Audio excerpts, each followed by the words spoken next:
for joining me.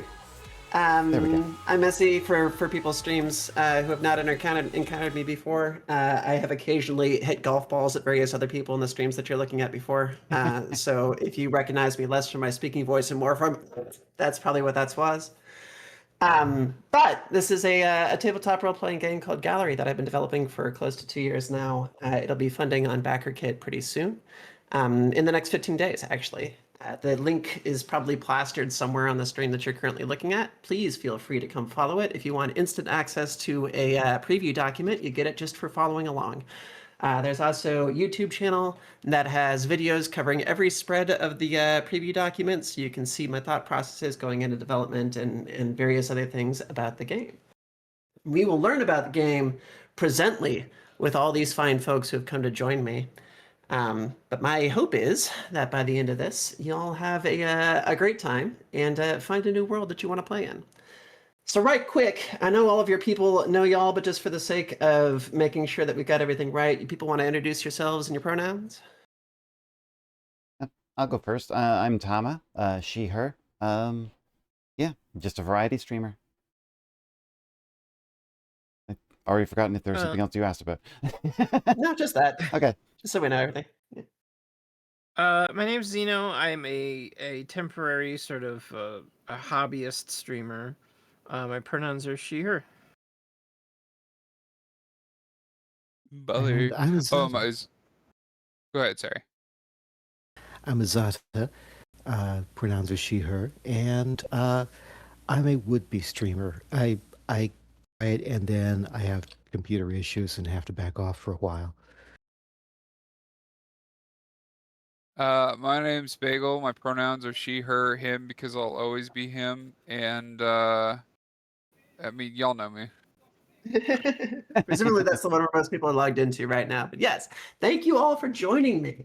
Real quick, what are people's previous experiences with tabletop role-playing games? Any of you play regularly? Any of you had any that you've played in the past?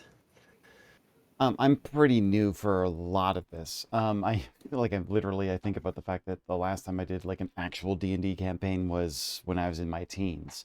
So, yeah, that was way too long ago. What edition was that, do you know? I wouldn't even know. I'm sorry.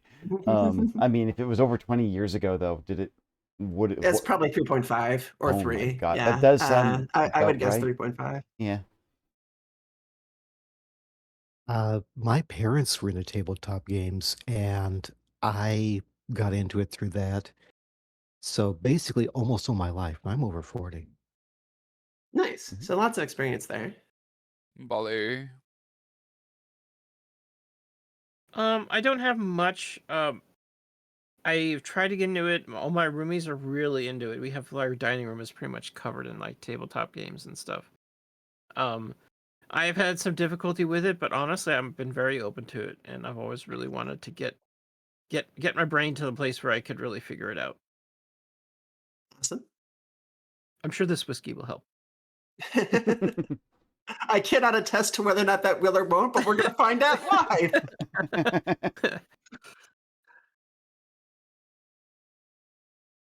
Yeah. I know. I don't have any libations. I mean, I got some good old-fashioned water. Because I want to at least make sure, because, like, this is kind of the first time this game's been shown out. I want to give it a good shot. Not saying don't drink. Just, Yeah. Yeah, I had some tea be here. spirited with your spirits. Fair. Bagel, have you played stuff before? Oh, tabletop games. So, Yeah. like, speaking of, like, tabletop games, way back in the, well, not way back in the day, but like 2017, 2018. Oh God, ancient times. I played, I think it was Pathfinder, Mhm. and I think we also played some 3.5 or something like that. And If it was 2017, like- I'd be a little surprised if it was 3.5. I mean, it's possible, but it was replaced by that stage. yeah. And I essentially used it as a excuse to, like, I'm not trauma dumping, I'm just being 100% real. I kind of No, used do it it. as an excuse to drink heavily, or to placate my drinking back in the day. Because old guard knows, like, 4 or 5 years ago, I'm still a party animal, but I was also a notorious booze hound.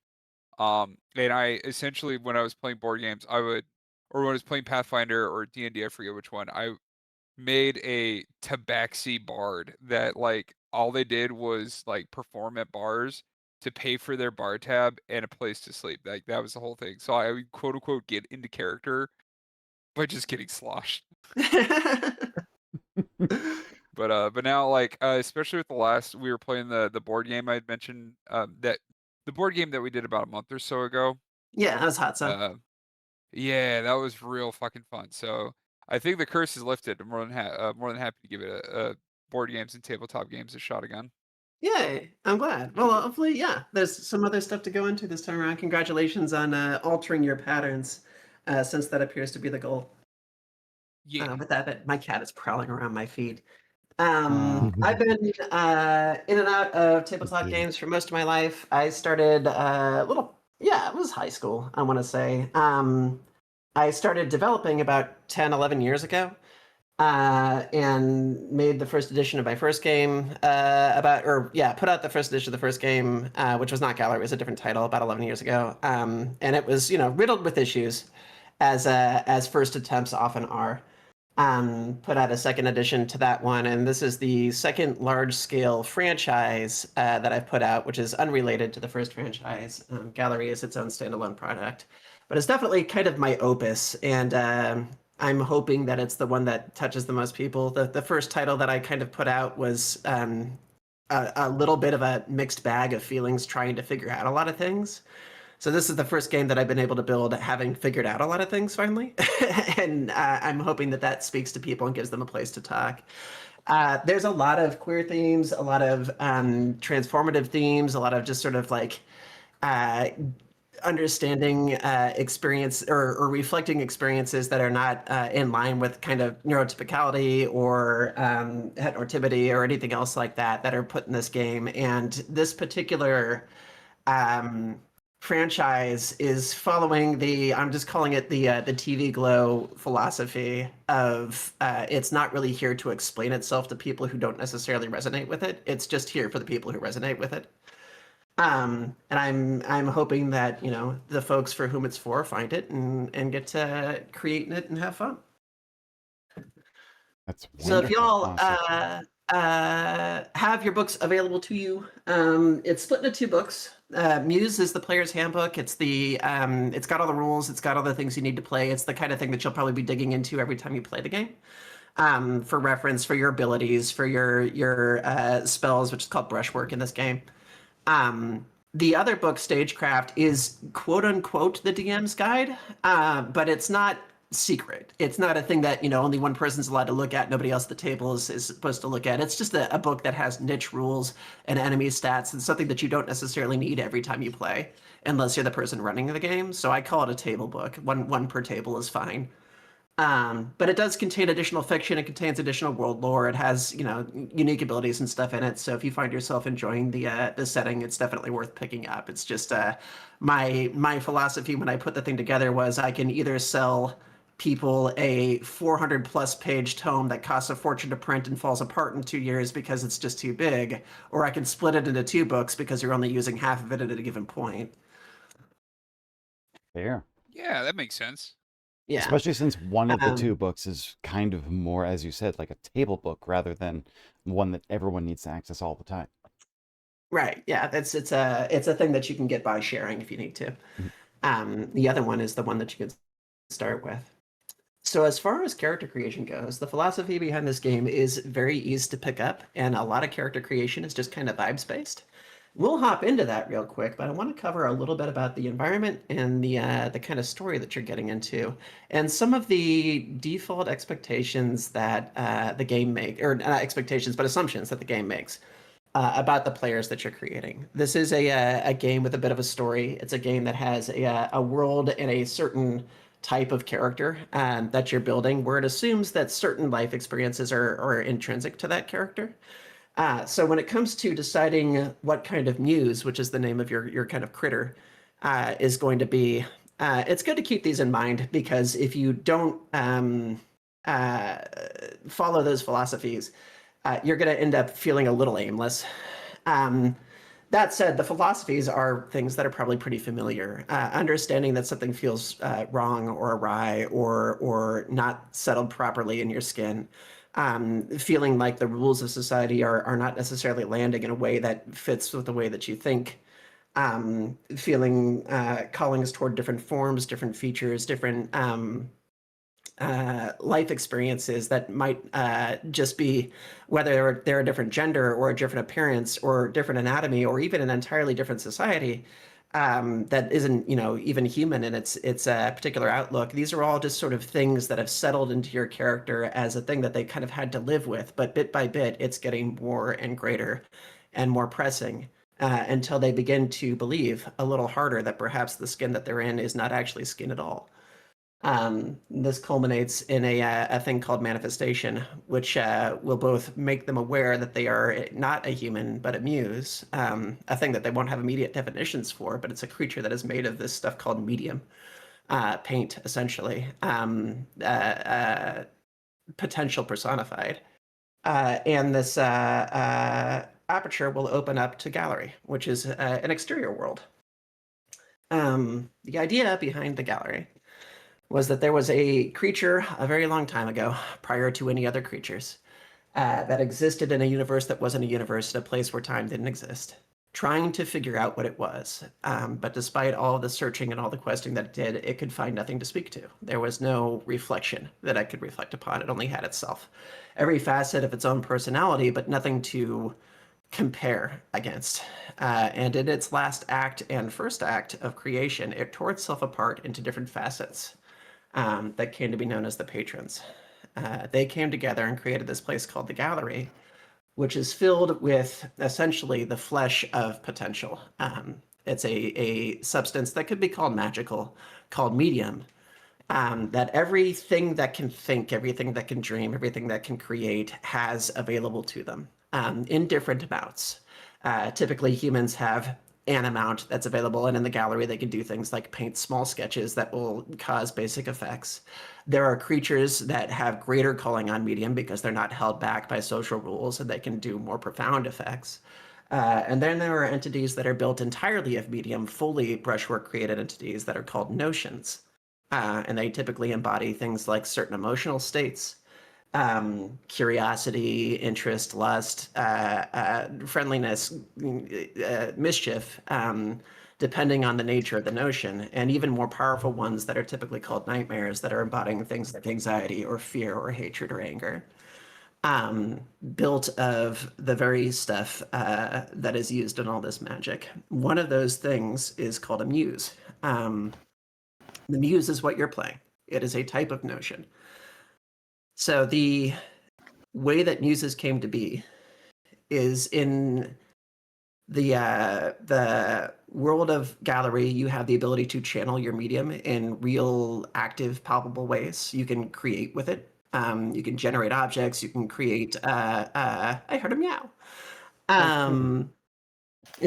You can create buildings or structures. You can create brushwork. The canvas, which is our world, the quote unquote real world, is this alternate reality that was created by the patrons so that they could experiment with each other. They basically made a picture where they had shared rules that nobody had too much power over, so that they can communicate with each other in the hopes of figuring out who their greater personage was, the thing that they were before they split up. And in that world, the one that we're currently in, you aren't able to create with medium. Medium is still a part of everybody. It's a part of creativity. It's a part of dreaming, but it's not a thing that you're allowed to just kind of cast out of yourself and build with. So it all kind of has to trickle out somewhere. And where it typically trickles out into is dreams. Muses are kind of made of medium runoff. They are every creative endeavor that never got a chance to flourish. They're like every idea that was pitched at a meeting where somebody said, it'll never sell. It's every novel that didn't get published. Every big dream that you had or grand idea that you hoped that you could create in the world, but that the world's rules just kind of stopped you from being able to produce, either because of your own construction or disabilities or monetary values or your situation in life. Great ideas that never came to pass all kind of accumulate in their medium form to build people called muses, who believe for all the world that they're human because that's how they're raised until they discover otherwise. That's my very long, quick prelude on the setting. That's scattered up and down throughout this book in various snippets. So if you wanted to see the kind of longer form or the kind of emotional exploration of that all, you can look through the book and read the stories and stuff, and they will all kind of come together. But that's your rundown of what it is that you're created out of. I understand that was a little fast. Did you get kind of the broader strokes of it? Pun intended. Yeah, I think so. Yeah. Yeah. Yeah. Okay. Awesome. And also possum. My cat is again coming over to Pro. I think she heard the other meow. My cat is right here, like literally in front of me, staring at me. So, yeah, they'll be fine in a little while. I'll give them enough rubs that they'll go lie down. But I'm So here. with the Give them some dice rocks. yeah, throw some rocks down there. One of the things that I was looking for like backer rewards was actual dice candy. Because who doesn't put Ooh. dice in their mouth? Right? That's true. I have done that from time to time. Yeah, I That wouldn't is want. yeah, I've got like a. tooth rocks. Yeah, I have a very like metal one that I don't think I should be putting in my mouth. Yeah, probably don't do that. No, that one's dense. I wouldn't I want would to. avoid the resin ones as well. Oh, fair. Leanne Not so saying, mouthy, eat, maybe, but I fidget a lot. yeah, eat the dice that don't behave. You can also do that. So when you're coming up with character concepts, the go ahead, would you? Oh, I was just gonna say the funny of if you eat enough rocks, you're bound to shit a brick.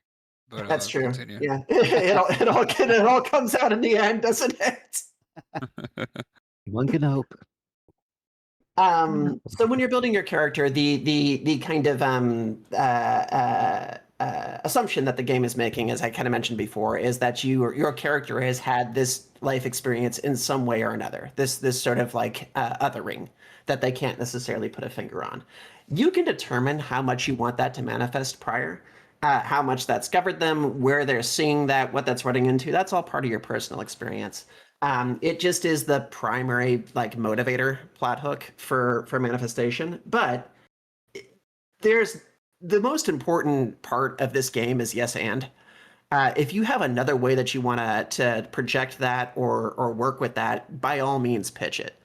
The prelude, which is kind of what we're working on now, is giving you a beginning structure in case you don't know where else to go. But I invite any ideas that people have for what they want to do with their character kind of preludes. So speaking of characters, your character can begin from any timeline. They can begin in any place. They actually don't have to start as human. Muses can exist in anything. They can be animals. They can actually be objects. That's kind of an alternate creation concept, but it is a thing that's talked about in the book. Or they can begin as quote humans. In all of those cases, they are not actually technically those things. They're again manifested medium. But that is the life that you had prior to kind of coming into focus. So I would start by going between each of you and figuring out when you want to come from. In addition to that, you actually don't have to come from a direct parallel to this universe. You can do alternate universes if you want to. They're just alternate canvases. There are an infinite number of them. So you can, if you wanted to come from a canvas that had different historical background or different certain keynotes or something like that, that's also a thing that you're allowed to do.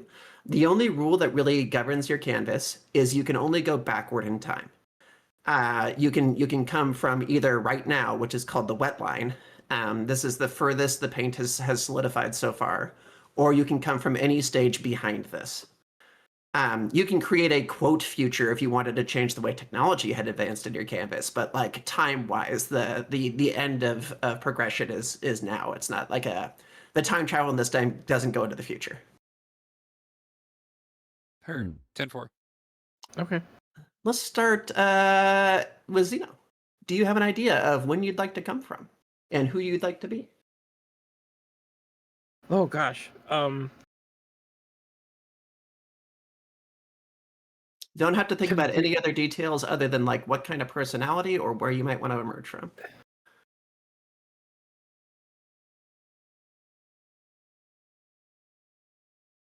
And I can Let's skip to see. somebody else if you want to. Yeah, let me think about it a little bit. Sure. I gotta think a little bit more. Anybody got a pondering of where they'd want to start? Oddly enough, the first thing that came to mind was a steampunk kind of world. Okay. So basically, I feel like I would just be like a steampunk tinkerer of some sort. So let's just say, what would that be, like 1800s, around that Yeah, time? probably. Yeah, let's go with that. Whereabouts? I mean, literally, if I want to basically, the only thing is I'm not very weary. So basically, if I were to even just say, let's just say England. Let's just say that just to Okay. basically make, steampunk England kind of feel, London. Do you have a maybe a piece of media that might give us some indication of like what you're thinking of? Are you thinking more of a like a girl genius setting, or are you thinking more of a Dishonored setting? Like where Interesting. yeah. Great man, I haven't heard Girl Genius mentioned in such a long time. That one's good. I am a nerd. My mind immediately went to Bunny from Steampunk Giraffe, to be honest. Oh, So, cool. Okay. I feel like, I mean, I know that that's more modern, but basically I'm still feeling more copper steampunk. So that's the feel that I'm getting from it. Would you say a reasonably optimistic canvas as opposed to like a more dystopian one? Yes, I would definitely say that it's more of a, steampunk is functional and actually working and, the occasional breakdown, but literally I would say more it's along the lines of, everything's made of gears and steam. Basically, Gotcha. yeah. But it's like Okay. Victorian era, I guess, because that's what kind of goes with steampunk.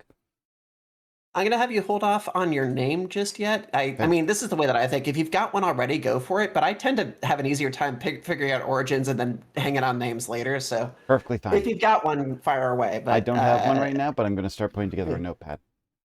Sure. Who wants to go next? Joy, do you have a Bagel? Yeah, I think I'm probably going to just go with my old adage, and I'm probably going to make like a low-key self-insert. So it's probably just going to be um, a goofy chick from the Northwest of America from the 90s. Okay. We are all about self-inserts in this game. This is Yeah. this is the place to celebrate that kind of thing. So are you saying the 90s as in her current time frame or born in the 90s? Born in the 90s.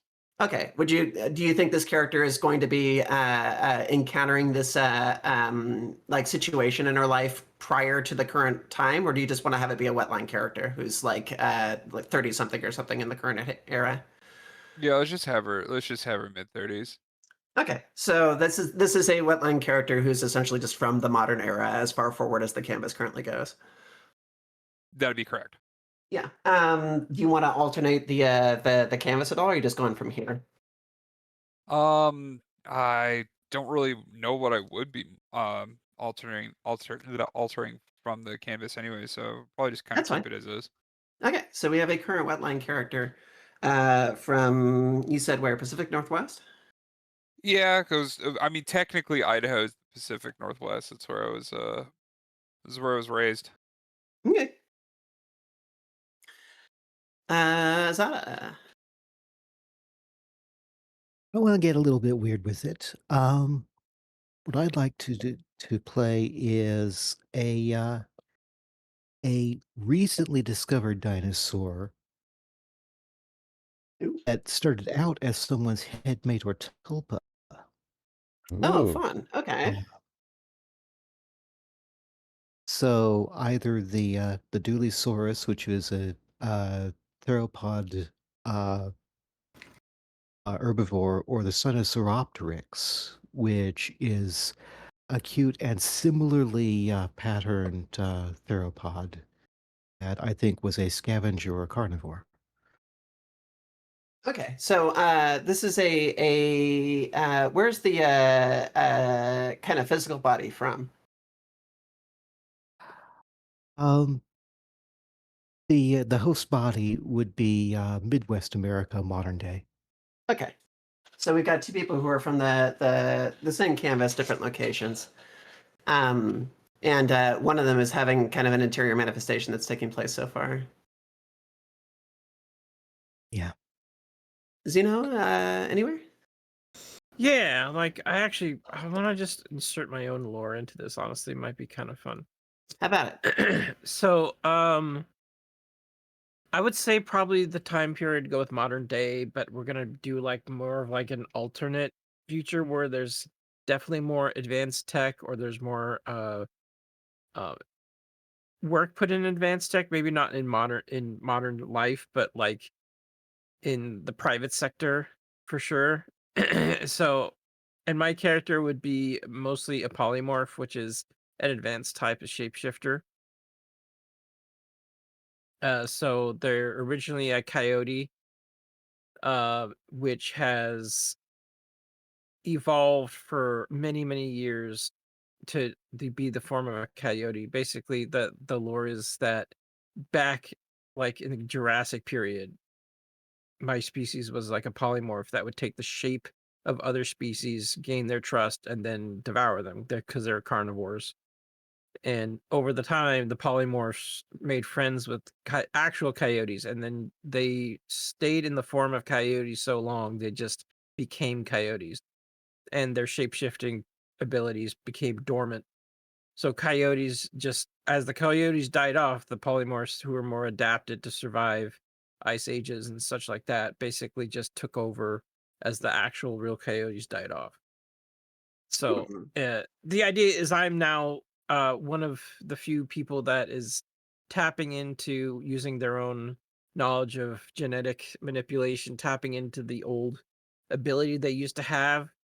That's the dormant genes that have been in their blood for a long time to become a full-fledged polymorph, which is somebody who can um, take the shape of pretty much anything in any size, depending if they absorb enough matter. So So there's a couple ways we can potentially work with this as a way to make it like function within the worlds created here. Muses in general are polymorphs. This is a thing that the creature that you're playing in this game is able to do when they manifest.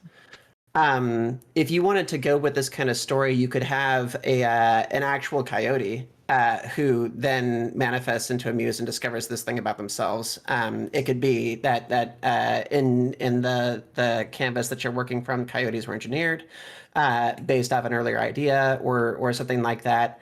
The transformation abilities that you're kind of describing are actually just sort of in the game as part of the okay. game's lore in a lot of the ways. The Oh, canvas that you're coming from, the way that the lore is broken down is that the canvas is supposed to be a bit like our world specifically because it's intentionally stagnant and you break out of it.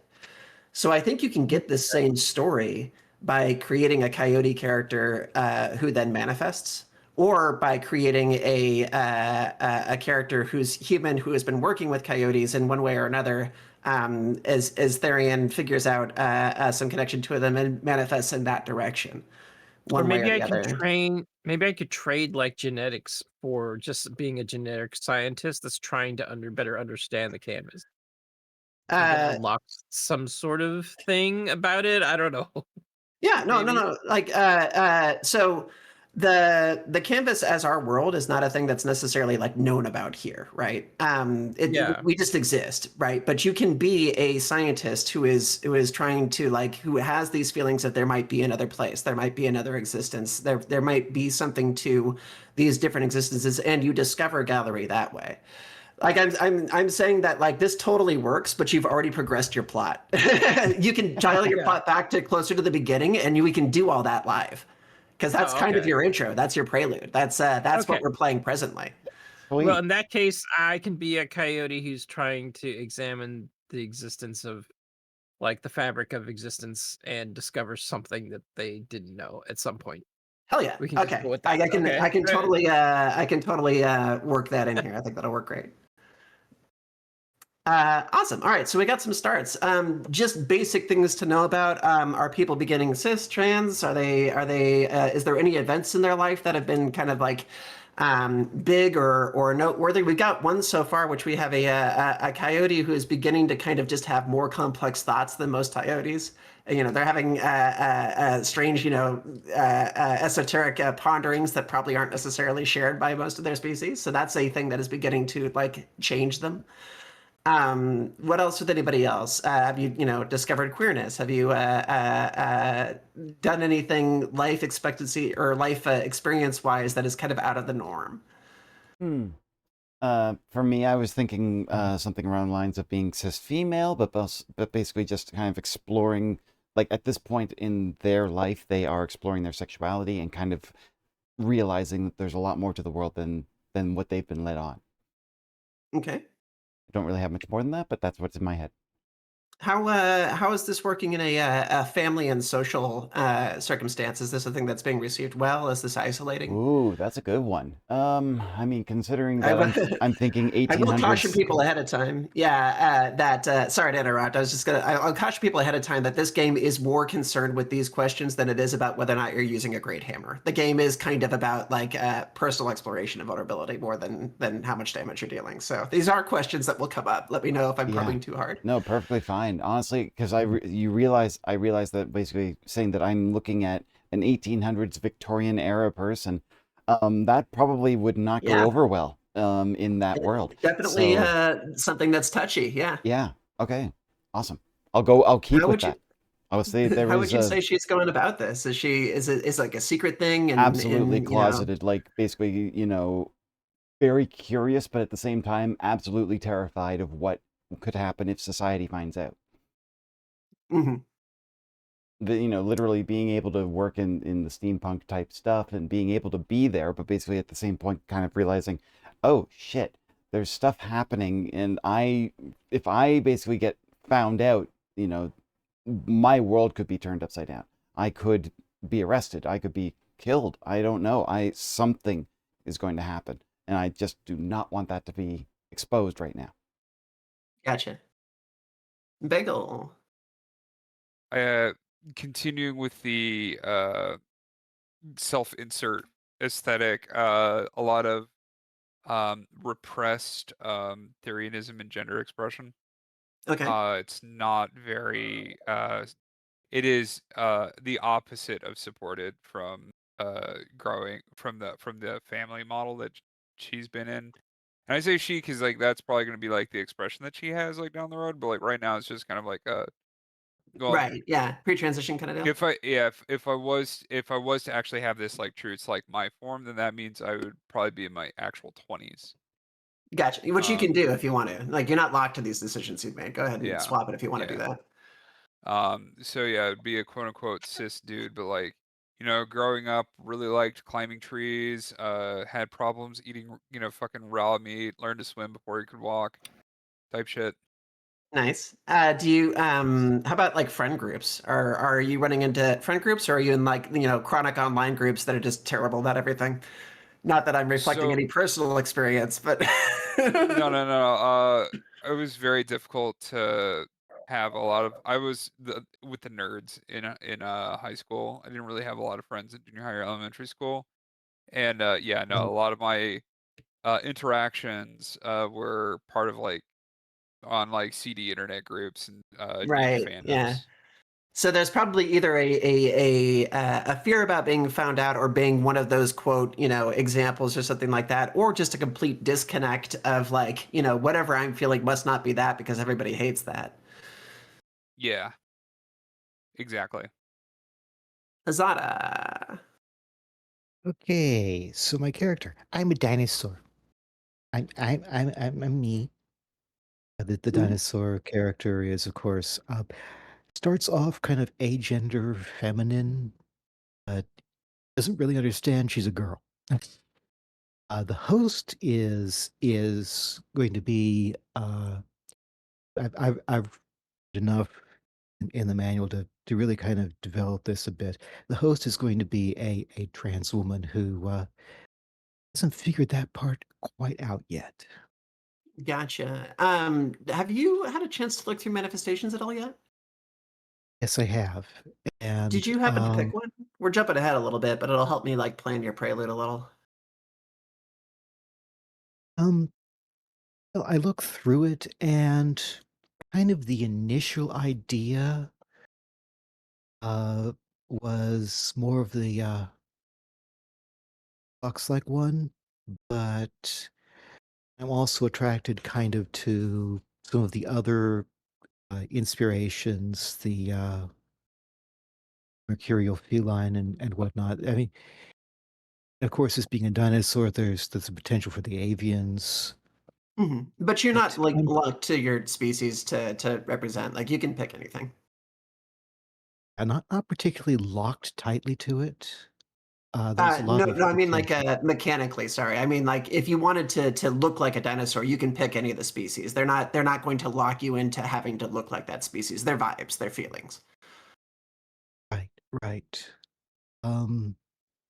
Whole idea of the multi-tail is like not quite there for me, but I'm going to go, I think, with the kiss hit. Okay. Do you intend to have the altar here become the main character that you're playing as like a separate being, or do you still want to be part of the system after you've manifested? Um, in my experience and understanding in plural systems and with topas, sometimes what you have is, of course, a topa can become a headmate. Sometimes they depart or break and end, and whatever self or spirit that was part of them goes elsewhere or merges in with whatever a person was already. But sometimes they end up taking over. Headmate will sometimes replace the host or whoever ended up taking the forward position in the body, communicating with the outside world, manifesting things. Um, You want to so go that this route? critter, um, what I was thinking was that the host would become the draft. Gotcha. Okay. And Cool. so there are these other manifestations that the character might encounter, other muses that were born from this uh, of a person who was. Cool. All right. I mean, that gives me some direction to work off of, so that works out fine. And then Xena? Sorry, what were we going over again? Just Remind me? just kind of the general like logistics of your character, if they were what they've done in their life in terms of self-exploration, if they're queer, if they're trans, if they're having an okay relationship with family, parents, friends. Okay. Oh yeah. Okay. Um. Yeah, I'd say they grew up mostly sort of a outsider, kind of alone. They had a lot of body image issues, but they're very smart. So they studied, they got a good job, they got a lot of grants and got able to go far in their career, but they never really had a very good social life. So they compensated with a lot of stuff like body modifications and stuff like that. She will be cis. She will be she will be bi, I guess. I guess that would work for the character, but um so that's more like a loner who has worked a lot on their career but and succeeded but done very little with their personal life.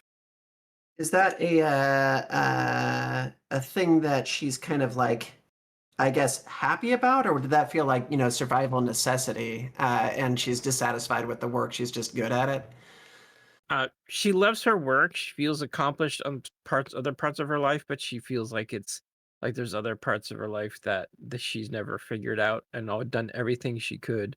So it's kind of like one of those things where Okay. everybody else can figure out basic aspects of like how to love themselves and have friends, but she's one of those people who just doesn't understand other people or herself, but yet at the same time can like reprogram somebody's genetics. Well, I guess in this time she's not a geneticist, Yeah, but like I just normally, remembered that we had you as a coyote just now. I was like, wait yeah, a minute.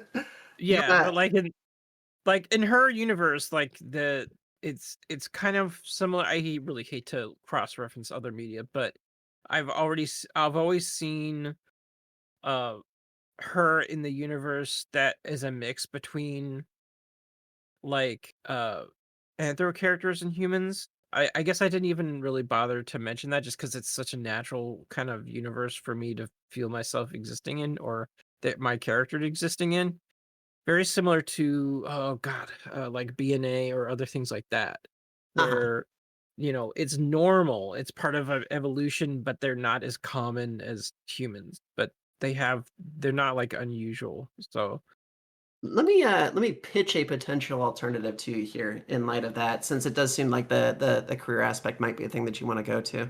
yeah. If we stick with you starting in the canvas, which is like our world kind of area, your character being they're called rendered muses. They start as animals and they kind of gain self-awareness as they manifest. You could be a coyote that becomes a muse, or recognizes who they are when this happens. That would give you a canvas origin. It is possible to have your origin be in the gallery, which is an environment like the place that you're describing. It's not technologically advanced, but it does have mixes of anthro characters and humans and things like that. You could be from a city or a town in the gallery itself, researching notions, which are creatures made of brushwork, and slowly beginning to realize that you are not flesh and blood yourself, but you have more kinship to them, because of their ability to change, to polymorph, you just recognize that there's differences between the kind of meat stuff that you are and the things that you've been studying.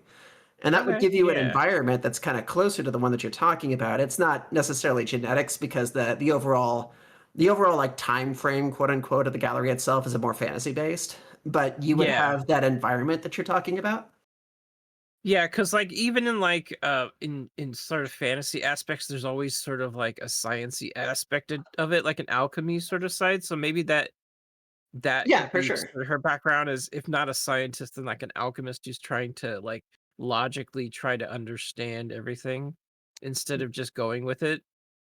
There are definitely folks that have, a more analytical relationship to notions and stuff. You can actually look at some of those jobs if you wanted to. They're listed in. This is not a thing that you need to like pick a character class or something for, but if you wanted to see what people have, what relationships to notions, in the Stagecraft book, there's a chapter called Vocations, that talks about different jobs that people sometimes have in the gallery.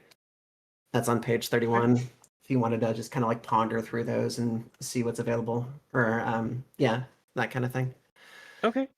But so we'll go with But that, and that was we'll definitely going to be her background, though. I mean, without the details of like her career and what she does, that can at least get the background, sort of a loner and a cis loner who went did their career over personal life. That's basically without the synopsis of it. Gotcha. Okay, so we're gonna put you. We'll put you in a gallery city, and you'll be starting from the gallery side of the narrative, which will be fun too. So with those figured out, we have basic outlines of people, for and general stories. This is going to be the first time that we pick a thing mechanically in the game. We're going to select our motif. In the rulebook, this is on page 49. Motifs are categories.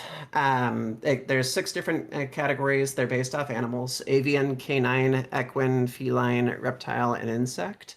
This is not a thing that you need to think of as like, I have to pick an appearance that fits within this category. This is a vibe. So the reason why things are separated into animals in this game is because animals are things that we tend to have opinions on that are based purely on behavior, as opposed to like any kind of cultural or use. And those opinions can vary, and that's sort of the point, right? If I say dog to all of you, you might all agree that dogs are fast or something, but some of you might say that dogs are cunning and hunting, and some of you might say that dogs are silly and zoomy, and it might change versus context. And the fact that you all have different opinions on what dog is the thing to hold on to here. So keeping what you expect your character to kind of become, which of these greater family vibes describe that being that they're turning into?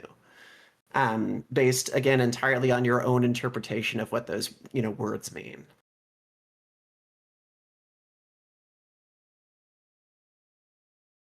Gotcha. Tama? Um, with all that, if I said avian, is that like basically I'm thinking birds? Like Yeah. yeah, like birds have just been on my mind. So Yeah. again, this is one of those things, just like play with what goes with my mind. So Exactly. birds That go. is the thought process. Yeah. All right. So you've got that. Did you want to elaborate further? You don't need to. I'm just asking. Literally trying to think about it, but basically right now it's just gone wings and literally flight. It hasn't really gotten anything more than just birds. So I'm okay with just kind of thinking like not even I'm not even thinking corvid or doves or anything specific, but basically just birds in general. So Exactly. Yeah. All right, cool. There's actually the first chapter story in the motif section is about a character who likewise is a bird motif, but not because she has any specific affection for birds. It just happens to resonate in a certain way. So you might look into that sometime if you want. I You believe may like that story. you did. I believe that was the story that you sent me a couple of. I think that was, yeah. Yeah, I think that was a while ago. It yeah. resonated. I'll say that it resonated with me when I read it. I'm like, yeah, this is oh boy. Bagal. I don't know what kind of vibe I sit with. Like I know like I've been having a lot of canine vibes lately. Like I know I'm a cat deep down, but I might just go with the dog. I might have that dog in me. All right. Totally fine. If you do not feel like your character would fully be able to embrace like every aspect of these yet, that's also a thing that the game expects and is like totally happy to work with. So each of these different selections that you're making right now do have power sets that go with them. And if you wanted to do it in a analytical sense, you could go down and read every power and be like, well, these are the most appealing powers. But the hope is that you will discover them as you go. If you're picking just kind of based on how things feel to you, when your character finds these new powers as they're kind of getting more adept in who they are, it should be as much of a discovery thing to them as it is to you at the time, since you don't need to select them all up front and stuff. So I think it's totally legit to not necessarily know how they relate to this just yet, and kind of move with it as you're growing. Okay. Zara. Canid. This critter is very much is kind of independent, but also reliant on having somebody there, being present with somebody. Very a group or family oriented kind of creature. Always wanting to check in, a bit like a child wants to make sure that things are okay. Uh, the world hasn't gotten rid of us, and so on. So it's this kind of back and forth between the maturity and the childlike aspects, because this character barely knows what she is anyway. Gotcha. And you were going with K9, is what you said? Yes. Okay. And then Zeno, I'm assuming you're also going with K9? That was the guess at the coyote. Yeah. Okay. Cool.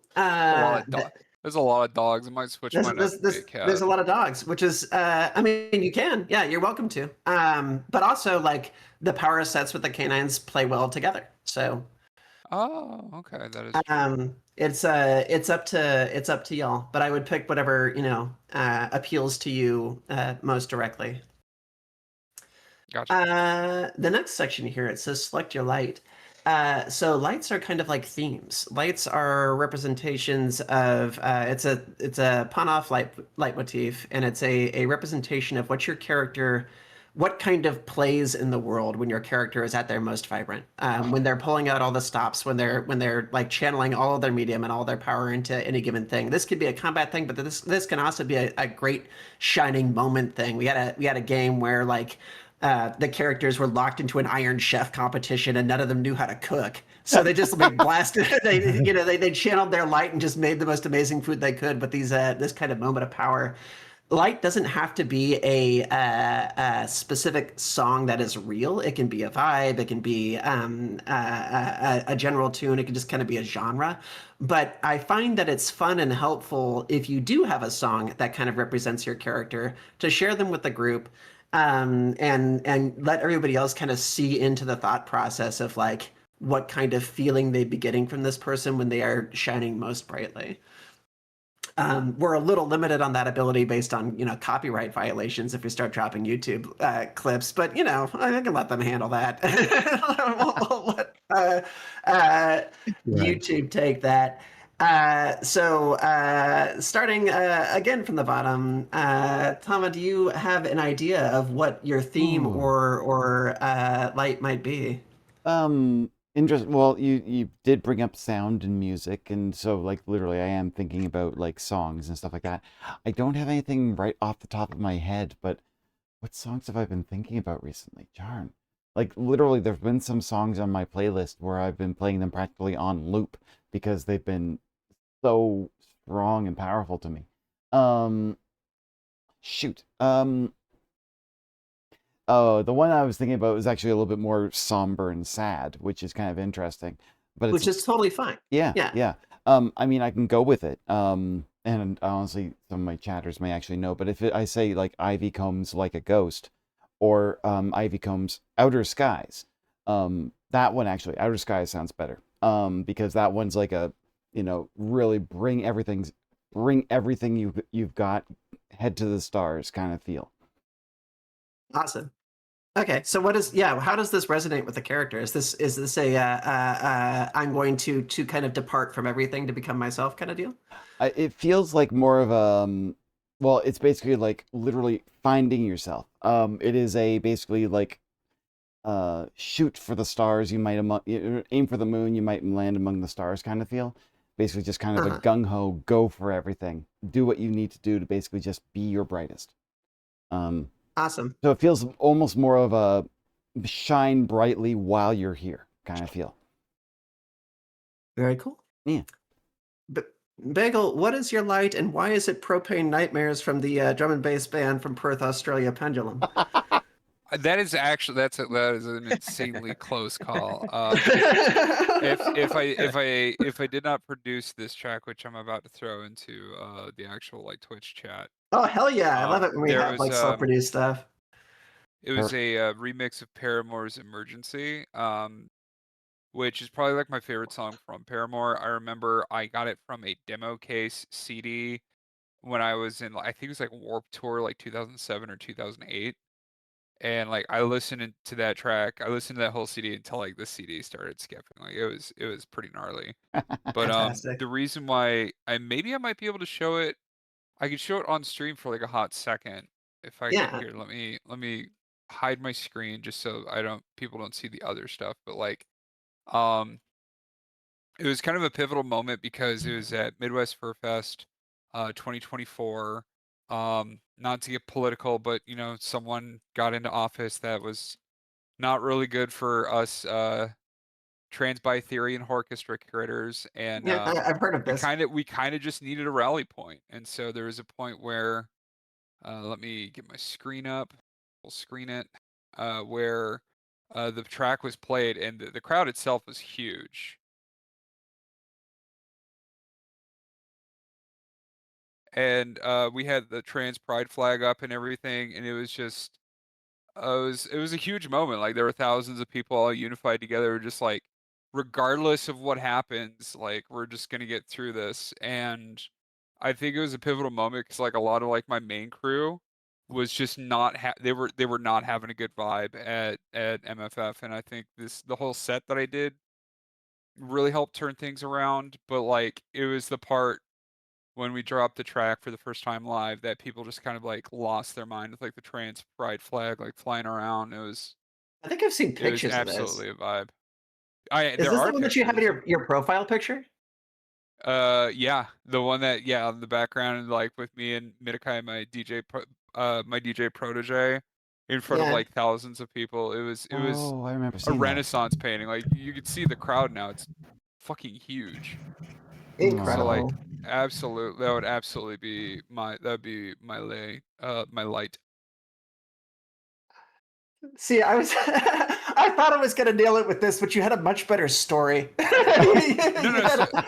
I'm not gonna lie. Propane Nightmares has been like my fucking battle cry for the longest fucking time. So you were like, if I did not produce that track, you would be 100% right. All right, I'm glad I got close. Yeah. I'll throw my Outer Skies Uh, on there as well for anybody who's interested in listening to it. I think that's kind of nice. Look, get everyone hearing the music that like we can all hear. Yeah, if you guys want to share links or something, like if we put it on the stream, I think we might get flagged once it hits YouTube. But if you want to share links to each other so you can all listen to them Fair. when you get the chance, it'll help you get a vibe for like where these characters are going. Zara? I don't really have like a piece of music necessarily. I think Jurassic Park, but no. I'm thinking more of like a nature or a comfort space kind of vibe, uh, like a living plush toy almost. In some cases, but other cases, we've got this wild animal that lives in like forest and meadows and hills and jungles and things, and wants to like travel around with their pack and or flock or whatever. And so I'm kind of feeling mixed on exactly what kind of light I would have for this. You can ponder it for a bit. It doesn't need to get figured out now. It can also, Okay. change a little bit depending on when it gets activated. It does have a mechanical element in the game. So like when it gets used, your context might change which one to pick. The only thing that it's really doing right now is giving us a feel for the character. So if you stumble across something or if you find something that's in a similar genre, you just find a mix or something that you think, embodies them, you can toss it out there so that people can hear it. Right. The character inspirations actually, this Chinese group called Dubot Robotics that have made a bipedal Sinosauropteryx robot. Oh, was that the Actually, one in the commercial? yeah, I posted it in the this Discord server we're using, the game chat tests Right. Yeah. channel over here.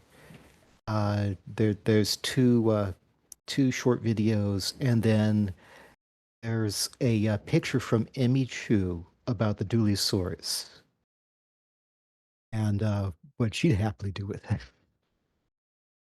Very cute. And both of these are kind of the vibe I've got. This is kind of a created being that is actually a person. All right. Xena?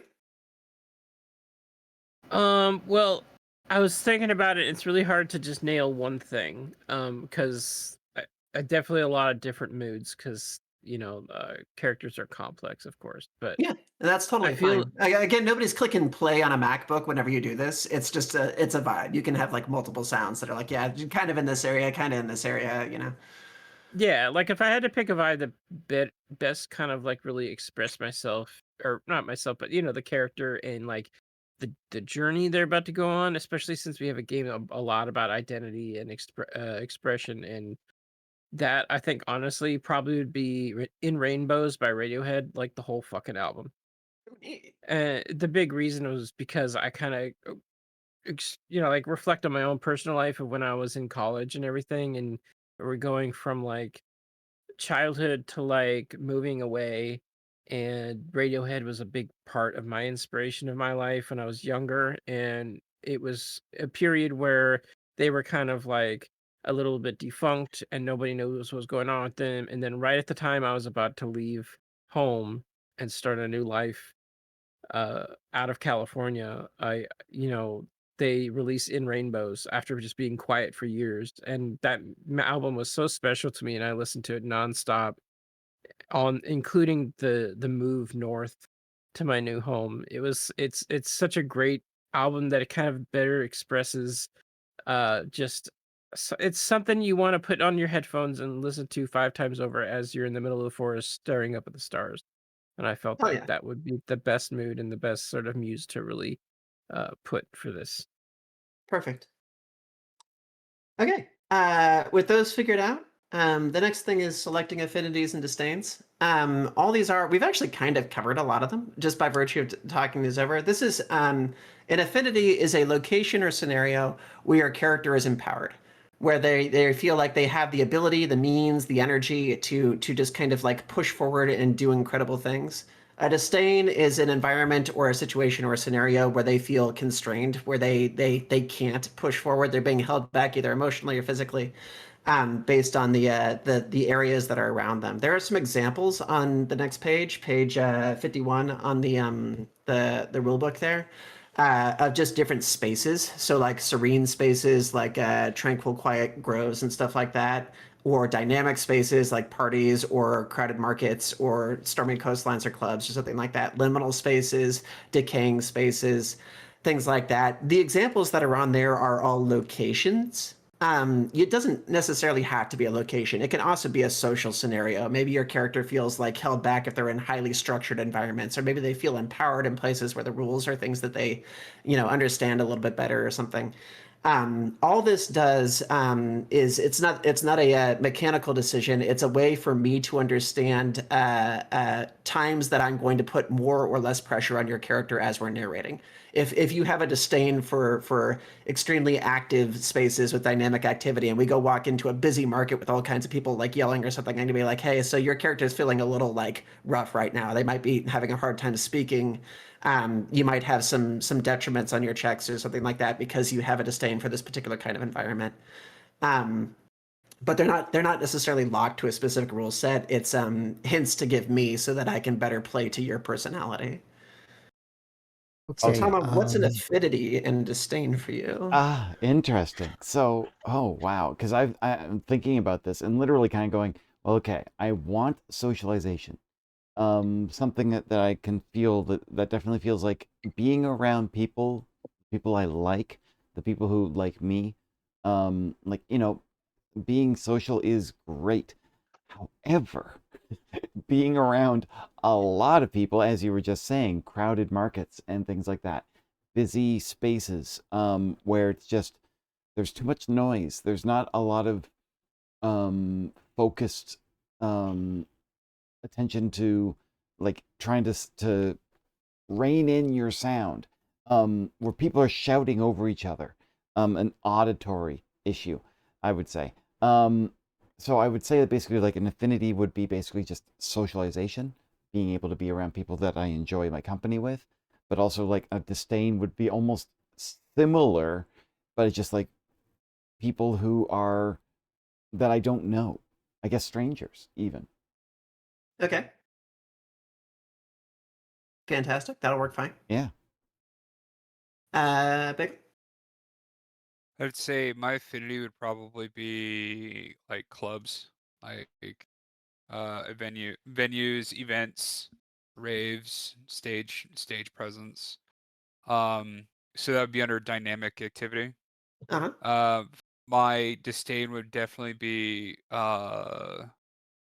probably like blood familial like interactions, like Thanksgiving or going to church or that type beat. Hmm. Okay. Okay, who's that? That is another playtester and a friend of mine who Oh. I Oh, hope will Hello. had a hello. very loud come in. I am so sorry. Yeah. I forgot I was going to do that. Should I pop out? It's all good. But no, you good. You good. Yeah, okay. I'll just clarify, just in case it was a thing that you wanted to do. It is possible to have the same affinity and disdain location that's just based on context. Not that that was a thing that you might have been searching for, but if people are thinking about, I'd like to have, clubs are great except when I'm not feeling up to it, you can do that. That's a thing you can do. You can have the same thing. That sounds Gotcha. neat. I mean, like usually, like dynamic activities like clubs or conventions or stages and stuff like that are things that like kind of recharge me. TBH. Mhm. The things that really just kind of mess me up are like again like social interactions with like my family, blood relatives. So and I would probably put that under I would maybe under something like lavishness and opulence because like a lot of the churches I went to growing up were like ridiculously ornate for no reason.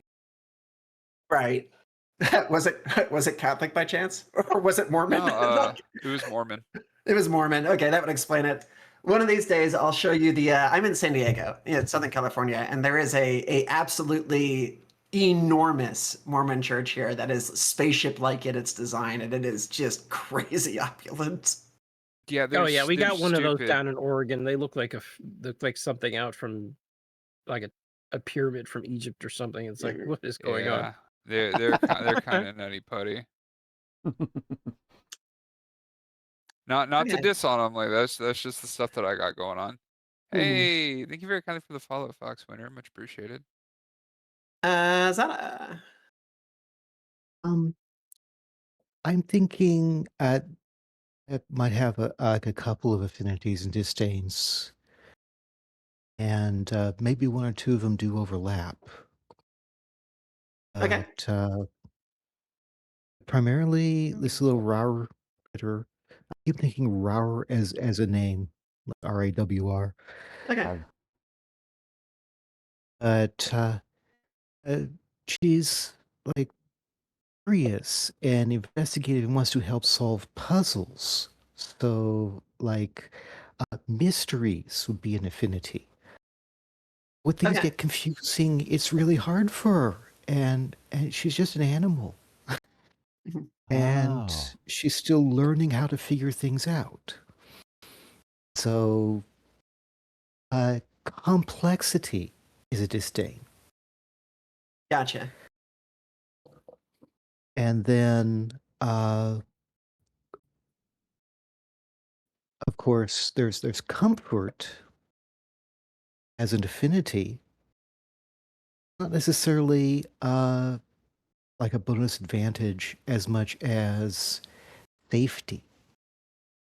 The idea of being safe gives her the power to,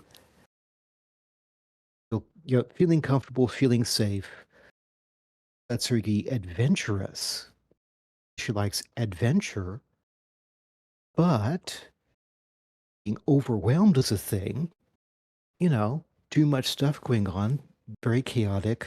Like a very busy marketplace might be exciting. It's got some order to it, but then the crowd gets so much. Or you're going clubbing and everybody's dancing. I can't find my person. Where's my person? Right.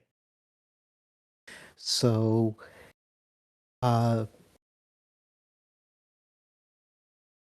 like, I'd say,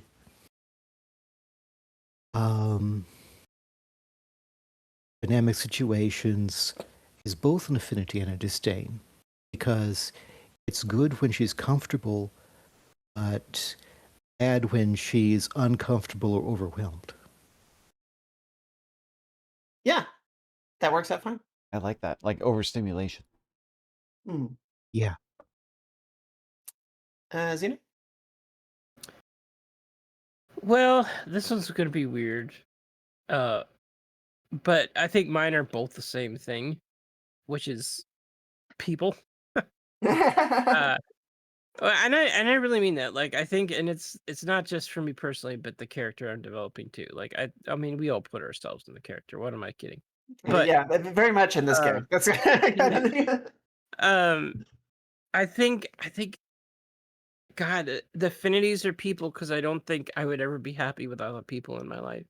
But my disdain is also people, because I feel like people would cause a lot of disdain in my life. So I feel like it's this, both my affinity and disdain is just a double-edged sword of trying to figure out relationships with the people I love and avoiding the people who give me who become my disdain.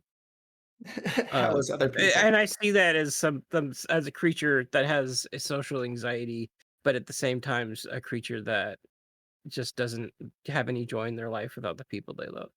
For sure. So if that makes any sense. Honestly, I mean, that's relatable. yeah, I relatable live that mood. life, yeah. So much. Yeah. I feel you on Okay. that one. All right. So the only other thing that y'all kind of need to come up with now is a name. Wow. I know. This is we saved the Well- hard part for last. Guess what? I already have Hey, it. What have we got? Oh wait, you had it earlier, right? Yeah, it's as you know. I mean, I Just go with I Xena. did develop such yeah. I mean, I've already developed such wonderful backstory for my character. Now I'm getting to express it. It's honestly really fun. yeah. Okay. All It's right. all the then backstory inside my brain that it hides there, and I don't tell anybody about. And I'm like, oh, okay. we have Zeno. Do you want Zeno to be the post manifested name? This is not a thing you have to do, by the way. This is just a thing I'm putting out there because your character story begins pre manifestation. So did you want to have kind of an assigned name that you then embrace a new one, or did you want to just have Zeno be the name the whole way through? I think it could probably be the same name the whole way through Okay. because I think it stays with her as who she is. You know, like it's a part of her. You know. Uh-huh. Tama. For some reason, a name with C is coming up in my head, so I'm going with Catherine. Okay.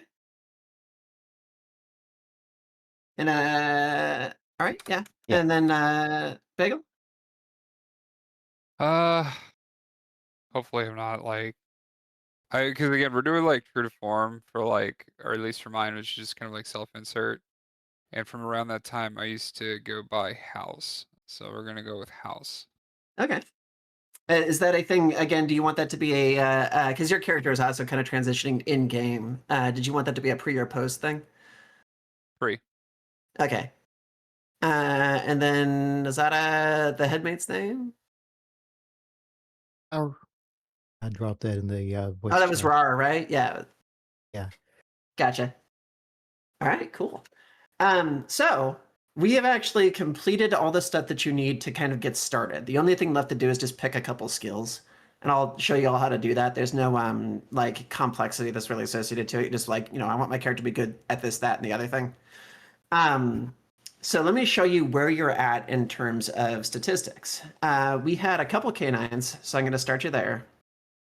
If we scroll down to page 65.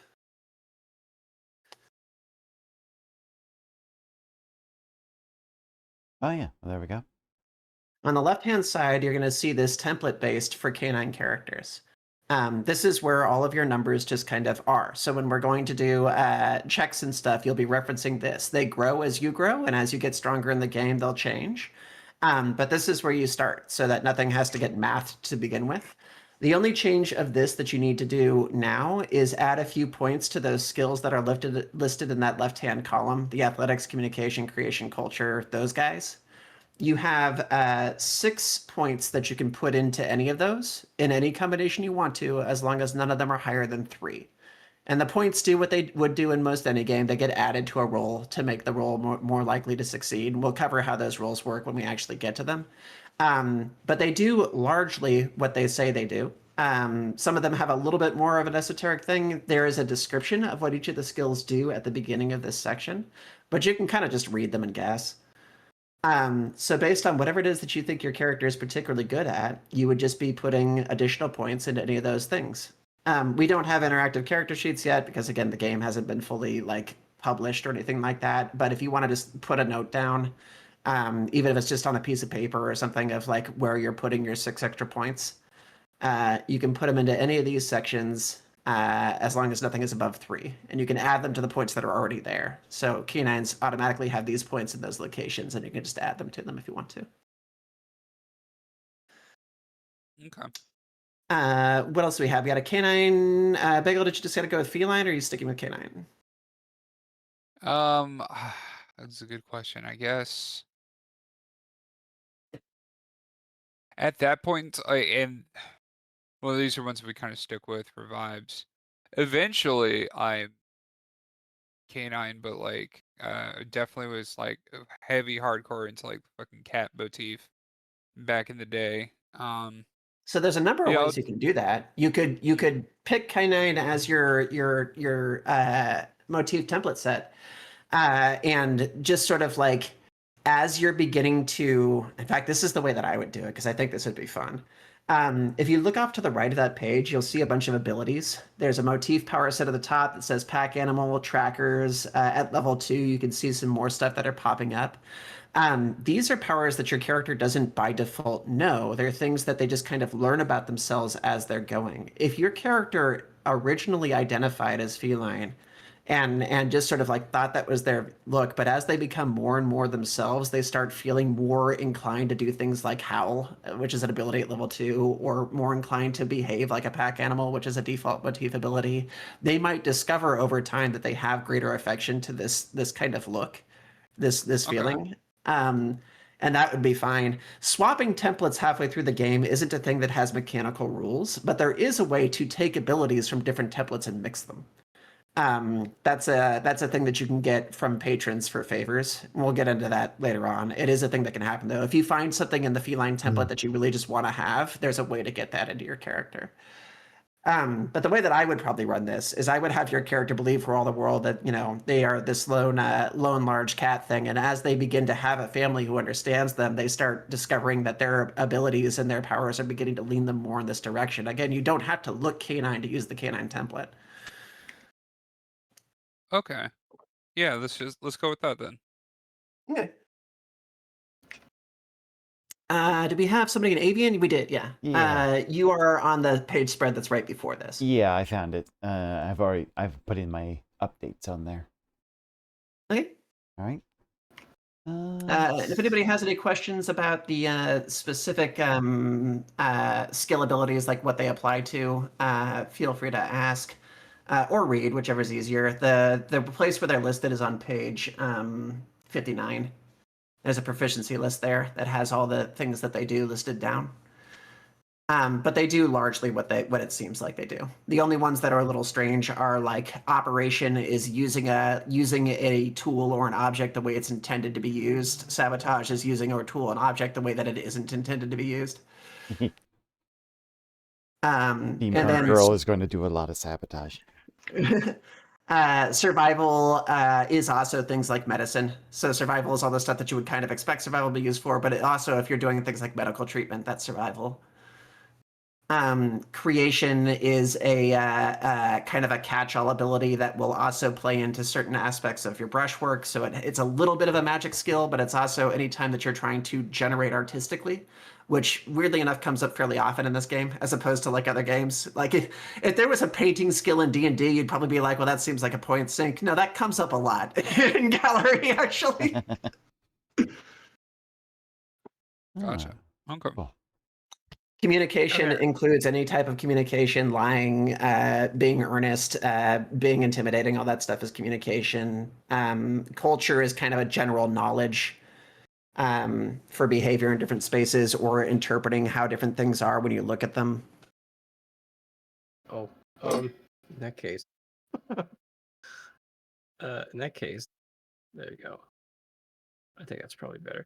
Can you look over my screen, make sure I didn't do this wrong? Let me peek. I think I did it correctly. I added, and you said to add 6 from the template that's shown on the page, and I think I got this correctly. I accidentally put culture in the wrong spot. I forgot to add it in there, but it's at the bottom. That's fine. Yeah, it looks like it. Okay. Right, yeah, you should have a total of whatever's on there plus another 6 points. Yeah. I added Yeah. 6, I believe, yes. Yeah. All right, cool. Yeah, that's it for generation. Okay, so from here, at some point in the future, it can be now, but it doesn't have to be. There is a secondary aspect of this where you're getting your instrument, which is like a unique special item for you, and your manifestation, which is the greater like kind of more powerful form that you adopt. But right now, your character doesn't really have access to those, so we don't need to do that presently. We can actually proceed directly into play from this stage. Cool. All right. You may just want to like get a screenshot of your character template there so that you have it to reference if we need it. Good idea. Bet, bet, bet. Oh, I got it in the Roll20, I think. I Nice. believe. I think I added it correctly. I don't know if I did.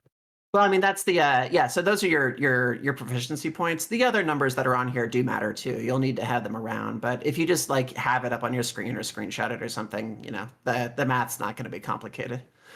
It's just good to have it available to you if you should need it. Okay. Yeah. So do we just get these points in the template, and then you said there were some others to distribute, but No, that's it. The proficiency points that you already added there, those 6 points, that's all you have to do at character creation. okay. Yeah, there's nothing else to add to it just yet. Once we get to the point that y'all are manifesting in the story, which is basically level 1, where we start at like a level 0 stage, and once you hit level 1, you'll manifest.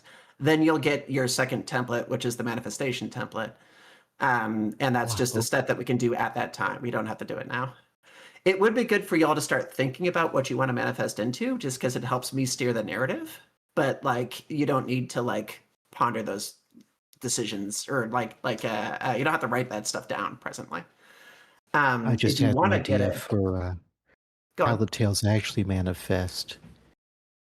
Yeah, if you know what manifestation you want, you can let me know. It'll help me steer the narrative. Otherwise, we can figure it out as we're traveling. The different sections for them begin on page 81. And there's a little like set of paragraphs at the beginning of each of these manifestation spreads that kind of talks a little bit about what feelings accompany them. So the canine one, which is where a lot of you are, is on page 89. If you want to look over those 3 little paragraphs down there and just see which of those feelings speak to you, it might give you an idea of what you want to manifest toward. And then that helps me steer your narrative a bit.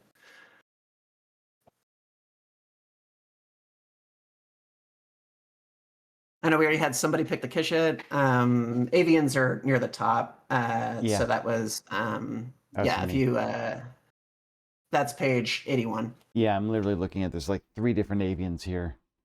Mhm. Let's see. I love that beginning paragraph.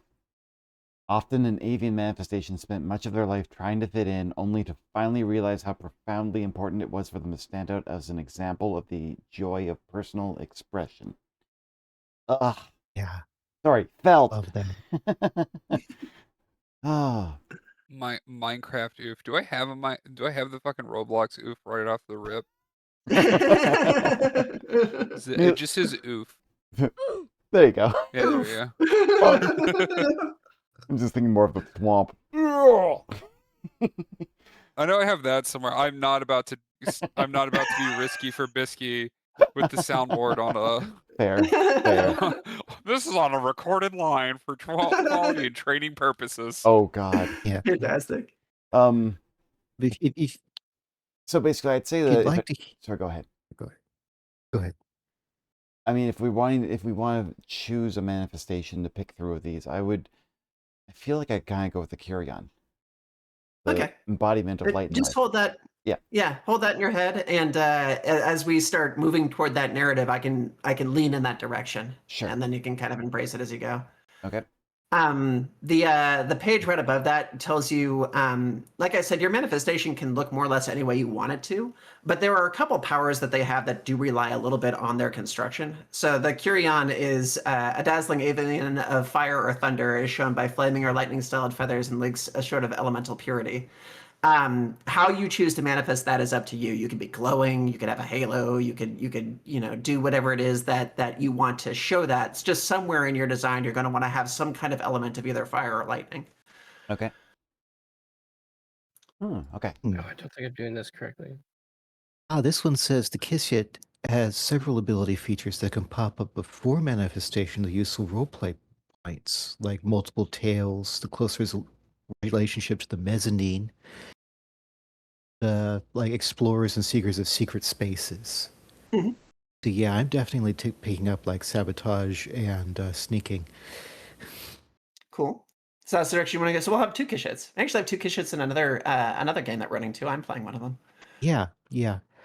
The idea I had for the multiple tails is actually not tails as such, but rather like visual echoes trailing up from the tail area.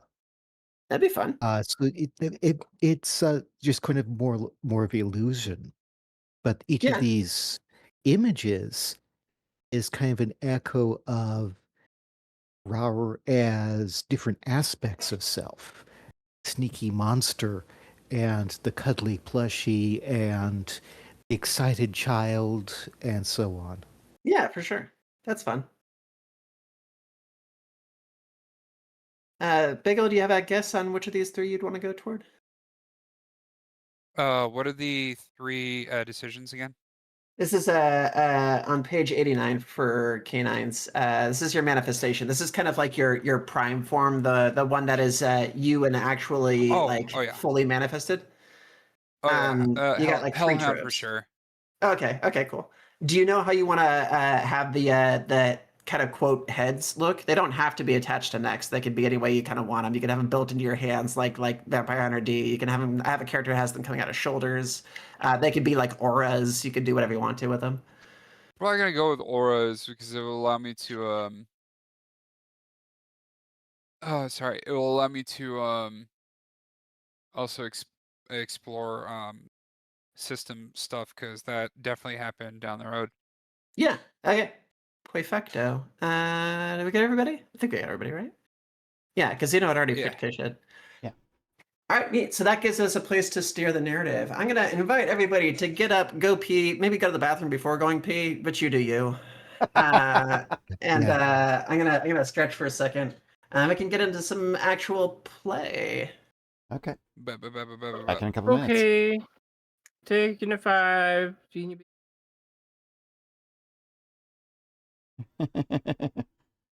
Everyone go get a drink.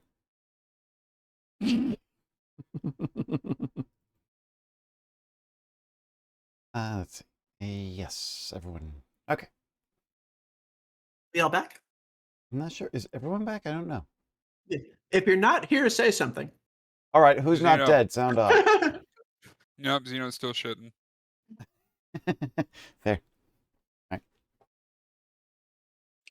right. I've already got an idea for the part of the manifestation. That's kind of nice. Just thinking about as we were talking about the Kyrian having fire or lightning. I mean, look, if my character's going to be a steampunk tinkerer, something's got to burst into flames, right? Presumably. Yeah. Actually, pick lightning is the thing, and their whole revelation is that steam sucks. We should have gone with electricity. God damn it. Exactly. Commander Rourke, who's not dead? Sound off.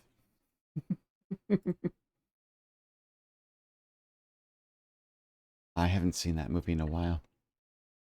Actually, recently rewatched it with my kid and my girlfriend, and it was a wild experience. One, because I have worn an anklet on my left ankle since I transitioned, that just felt like super gender for me, and I was like, oh shit, now I know where that's from. That was an ancient memory. Wow. Yeah, so I was like, where did I get this aesthetic? Where did this pop in? Oh. Right. I 100% get that because I started replaying Twilight Princess.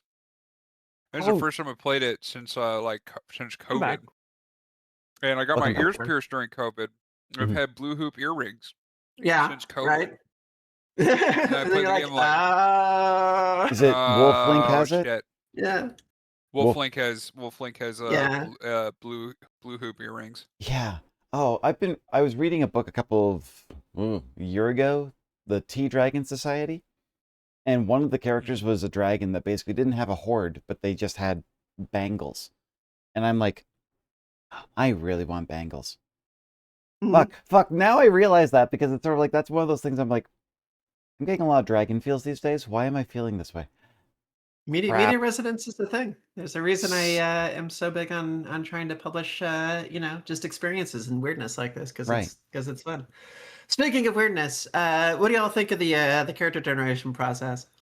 Oh, you know what? I like it. It feels, what's the word? Organic, because Go ahead. Because it kind of feels like you're drawing on a person's personal experiences and things. It's not just like entirely like you can go entirely like if you want to be elf or dwarf or whatnot in a regular D&D type environment. But this one seems to have a lot more grounding in the person themselves. So it feels more connected in a way, right? That's what I feel. Mhm. Yeah. What's bangles? They did walk like an Egyptian. A bangle is typically like a bracelet, but it's a solid piece of metal. Just for Martin in the chat. Also, like, funny / serious, like saying it in a way that is funny but also being genuine. It felt like therapy intake. Yeah, I mean a little bit. This is a very talk about life experiences that don't get to get talked about in these games kind of gay. Oh, absolutely. Gay game. In this kind of gay. Kind of gay. That too. But yeah, there is a comment earlier in the game that there is a difference between being allowed to do something and being encouraged to do something. And the whole point of the layout of this particular game is that it is for stories that explore this stuff, as opposed to like, well, yeah, you can put that in there if you want to talk about your weird queer story at a table full of straight people that don't identify with it. Now, this is intended for a table full of weirdos that have all had these kind of strange echoes in their minds that are like, well, I mean, can we just talk about those? Can we make it about those? And yes, there's room for that here. That's the point. And it's great. Good. Yeah. I'm getting good vibes, It's also like, I know we spent a long time doing it because the conversation I think is fun. Like personally, I find that conversation fun. But like if you were to play a second game in this and you just knew the stuff that was in it, character creation is, what do I want to make? I want to make a cool bee that has like, I don't know, a little bit of social anxiety and like has the zoomies and stuff. Okay, pick an insect, pick a tiffin, pick your you don't like being put on the spot in the middle of decision making. Cool, your character's done. Let's go. I just made a character in a minute. Right. Like it's quick if you're not having the conversation. Yeah. But I think the conversation is like obviously when you're first starting out, obviously kind of important, but also like when you're doing the conversation does kind of help everyone. Everyone kind of gets a little feel for how everyone is jiving with things, So yeah, it's wonderful. I think it helps parties mesh a little better. Which reminds me, there was one more thing to kind of figure out. We have the advantage here of having many characters that are from the same time frame. Do you guys want to know each other online? You're from different areas, but do you just want to like know each other through various connections? Oh. Now I wonder. I mean, mine particularly is Victorian era, so it wouldn't have internet, but it might have other methods of communication. Right. So, like, you probably don't have a great canvas explanation for why you would know people from the wetline in your state. But I think Bagel's character and Azada's character are both, I think, wetline characters, right? And then I think Zuno's character is as well. But on the gallery side, which the difference between the gallery side and the canvas side is the gallery side actually does know about the canvas. So, like, it is actually kind of possible to have some semblance of internet connection on the gallery side. It's just janky. But, fair. I would say possibly she's a bit of an outcast, but she could have like one or two friends that she would probably only know online. So I guess that could be canon for her. you can watch parties that you never attend. You just catch recordings on various like archaic downloads. Watching watching House in 280 by 320. Oh God, dial up. I'm going to say that the host did have some friends online, and at least one or two of the headmates picked that up. But Rar doesn't kind of knows about those people, but doesn't really know them well. Mm-hmm.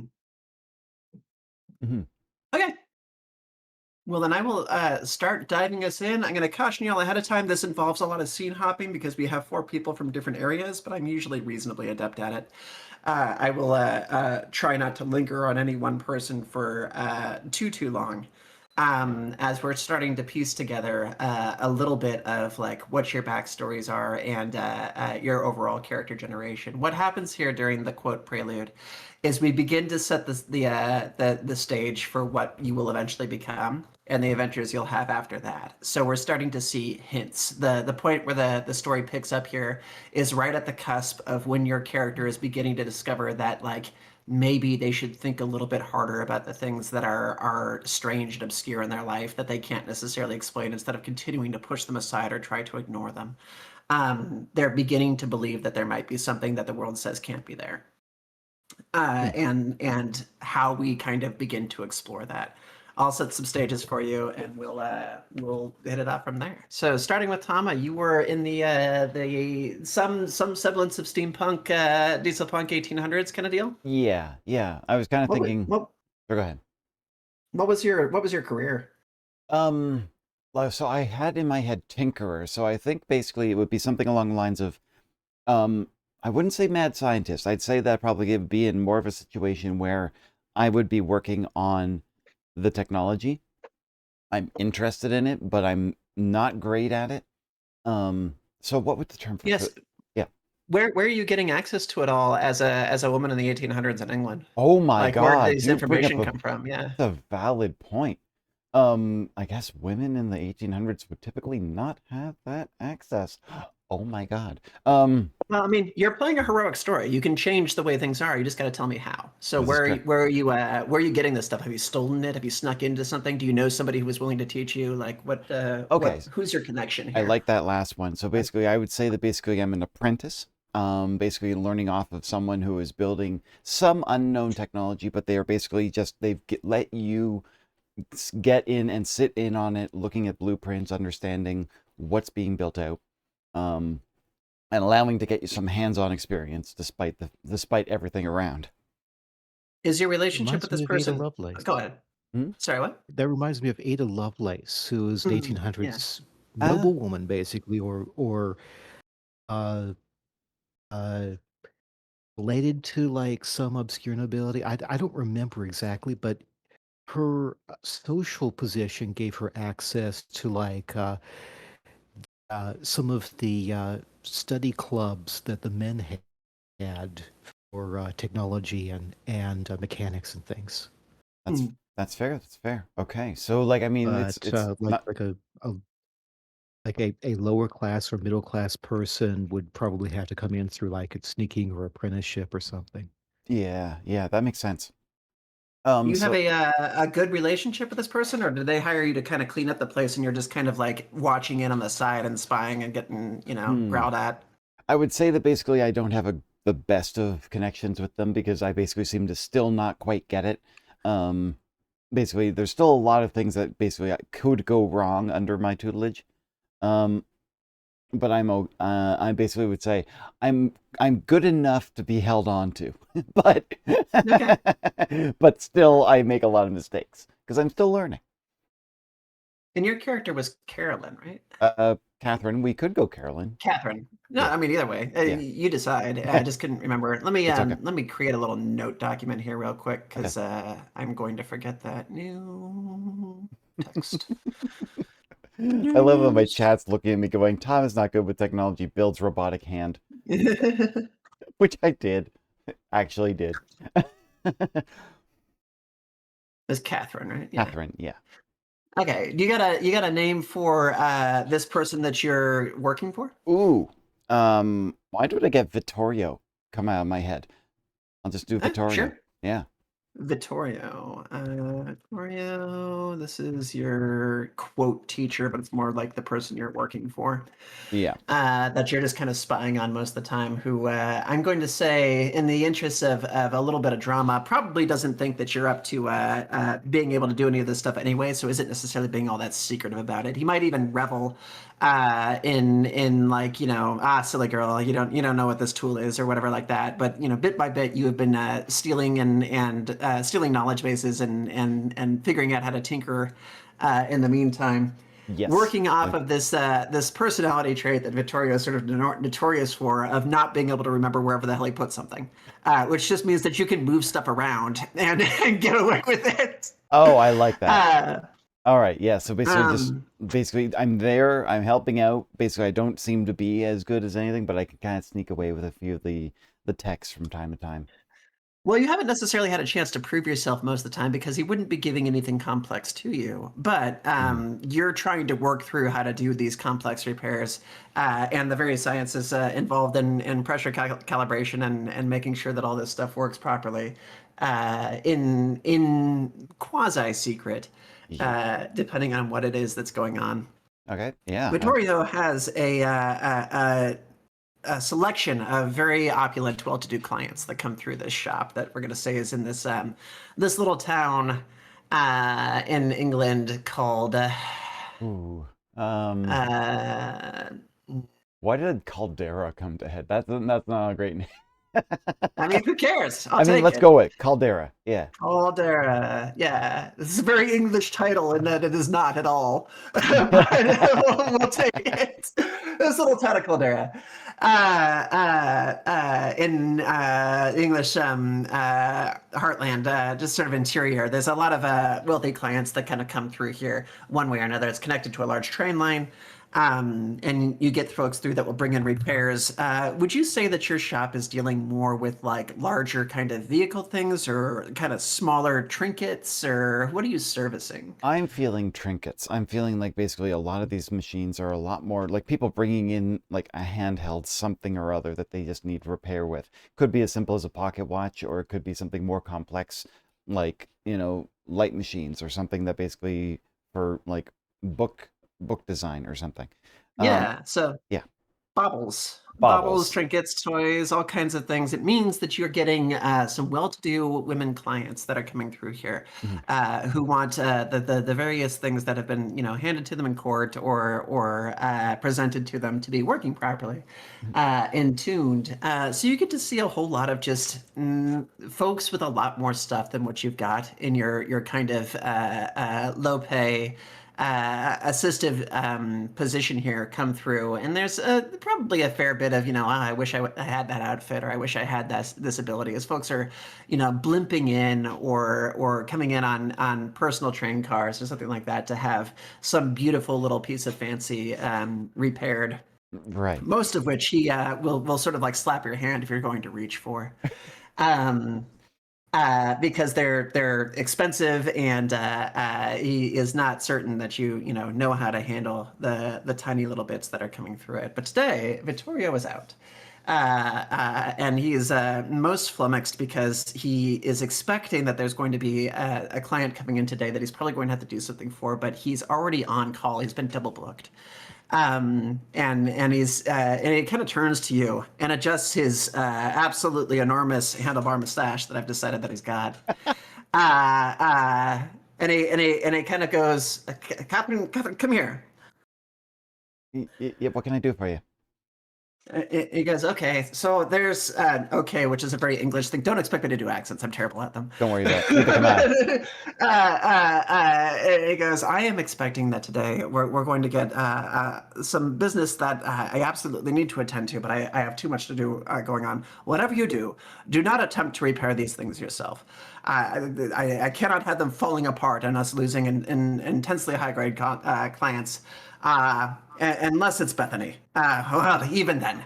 And you can kind of feel your heart kind of flutter in your chest for a little bit as he mentions this. This is somebody that you don't hear from very often, but it's somebody who carries a fair amount of kind of social disdain in the area. Bethany is a person who has inherited a great deal of money and possesses her own land, but is not formally wedded to anybody, is not attached to any particular house, and has chosen to live this absolutely appalling life of an adventurer as this kind of globe-trotting femme fatale who comes in every once in a while to get more physical objects repaired as opposed to like just kind of trinkets. So she'll come in and bring a gun or some key part of an airship unit or something to get tinkered on, because Vittorio's shop is just pretty good at what they do.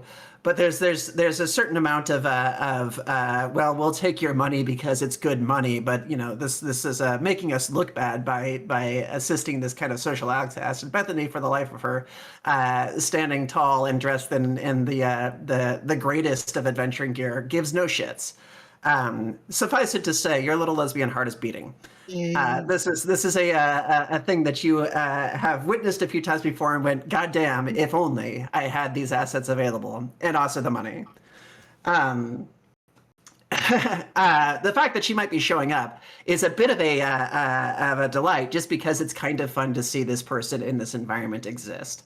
But the fact that she's getting backburnered is fairly common. He tends to not prioritize her work because she's not attached to any particular noble house, or anything that might come back to bite him. And he says, yes, if she shows up, just put her in the queue, and we'll get to it when we get to it. But everybody else, put aside, make sure that they know that the deadline has been pushed back by a moment or two. Ooh, we lost somebody. No, we didn't. We lost a stream. No, well, Did we lose a stream? I don't know. Yeah, Mine's I still think going, we guys. lost the stream. No, But, everybody. yeah, otherwise Okay, it's yeah, still okay. No, we're all I'm still here. going. We're all Yeah, here. we're still good. Just that one of the I don't know streams what is gone. Badooped. It's okay. Yeah, that's fine. It was probably like an attachment, but yeah, it says put them all aside, put them in queue, and don't bother them for the love of God. And proceeds to collect his coat. And start gesturing to various things for you to do. Clean this up, clean that up, get this over here. And he stops as he's heading for the door, and he sighs, and he looks back at this one little mechanism that's sitting almost finished on the counter, and says that if you can hook the timing cog to that and get it plugged, get it screwed back together, then I suppose you can do that, but don't risk it if your hands are shaking. And then proceeds to kind of head outside. Sorry, I am giggling. My jaw is dropped. I love the thing that that he's pointing to is an order that's supposed to get done today or tomorrow. It's not for anybody who's particularly important in terms of like influence or money, but all that's left to do on it is to drop a cog in place and get it screwed back together, which he's willing to let you try to do. But this is the first time that you've been allowed to touch an actual order before. Right. Okay. So, all right. So Vittorio's out the door. Oh my God. So I've got control of the of the. Not often that I have control of the shop. I'm pretty sure of that. So they wouldn't trust me normally with this, but like obviously Vittorio did a little too much work. So, okay. So, I mean, I've got that there. I feel like basically for all things and all intents and purposes, basically I'd be just kind of getting my bearings, taking a breath. I'm so much just thought, just running through my head. The idea that basically like that. Oh, who was the Bethany? Was it? I've already forgotten her name. Yeah. Okay. The fact that she could be popping by at any given time, who knows? The fact that that there could be a project that needs to get done just in time before somebody comes to pick it up. We don't know if they're actually going to be showing up today.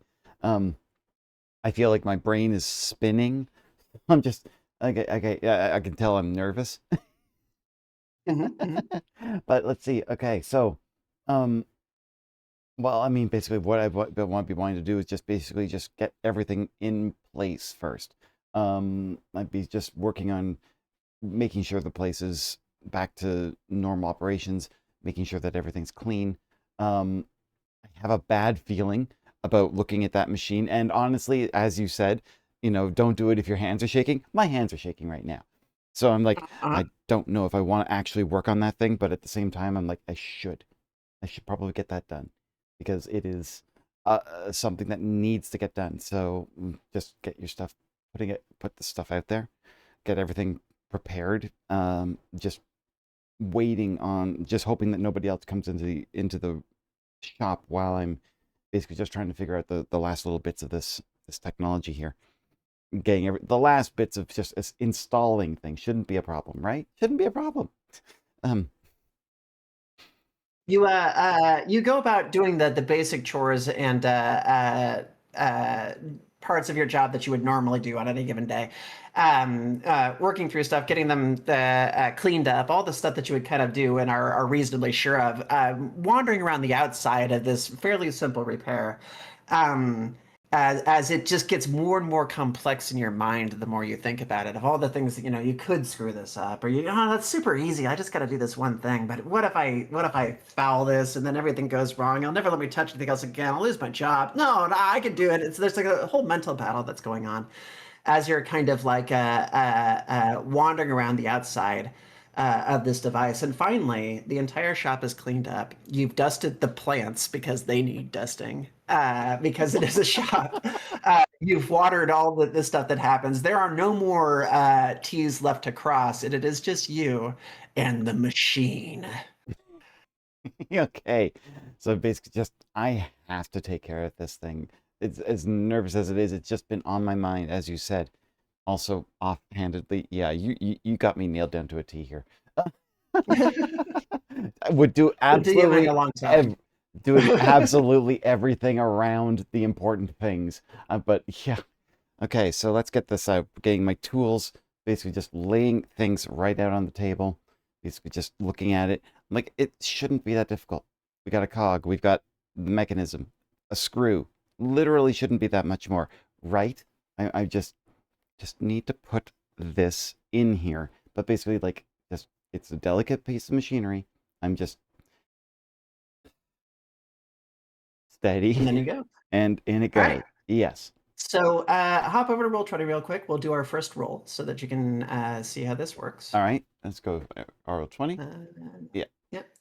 Do you know how to use Roll20's rolling interface? I've never used it. Let's see. Oh, is it the dice? Okay. Do I just click launch game to hop in? Yeah. Type the word /roll. /roll. Okay. And then spacebar. And then 2D10. Okay. Number 2, letter D, number 10. Yeah. Okay. Spacebar. Oh. Plus. Okay. Plus. That's fine. I mean, that's fine too. Yeah. So that worked. That's good. Go ahead and do it again. /roll 2D10 plus. Actually, you don't need the spacebar there. Just /roll 2D10 plus sign. And then we're going to add your actual stats to it. So this is the way that rolls work in Gallerie. Have a look at your little character template. Right. Okay. Got that. That you had before. You're on Avian, right? Yeah. Yeah. Let me. I'm gonna have to probably open this up on a different browser because this one's being very silly. Yeah, Roll20 isn't necessarily completely browser compatible with every browser. So what browser are you using? Firefox. Yeah, it can be gimmicky on that. I'm using it too and it's working okay, but I've had it throw problems before. So just refresh it. You'll probably be okay. Turn off a pop-up blocker if you've got one on. There we go. I just shared my screen to you so you can actually see what I'm looking at. But basically, there's my sheet. But like, if you're looking at things like, say, creation, I got it set to 3. Operations at an absolute 0. So that's fine. Yeah. The things that you're looking at here on the right hand side are your stats. You'll see mind exert, mind perceive, body exert, body perceive, community exert, community perceive. Right. So 3 major sections: mind, body, and community. They do more or less what you would expect them to. Things that are related to your mind go in the mind section. Things that are related to your body go in the body section. Things that are related to the community that you're talking to, like negotiations or speaking, those are on the community section. Okay. Exert is anytime you're trying to do a thing. Perceive is anytime you're trying to notice a thing. Oh, okay. It makes sense. Okay. So in this situation here, I would determine as the guide that what you're trying to do is more mind-based than body-based, primarily because it's a very delicate operation and you don't need to put a lot of strength into it. Okay. However, these aren't locked like that. It's not like you have to do that. If you wanted to give me a case because you wanted to use body exert instead of mind exert, you have the same score in either one, so it doesn't matter. But if you did, you could tell me how you might be using your body more than your mind, and that would be fine. I see.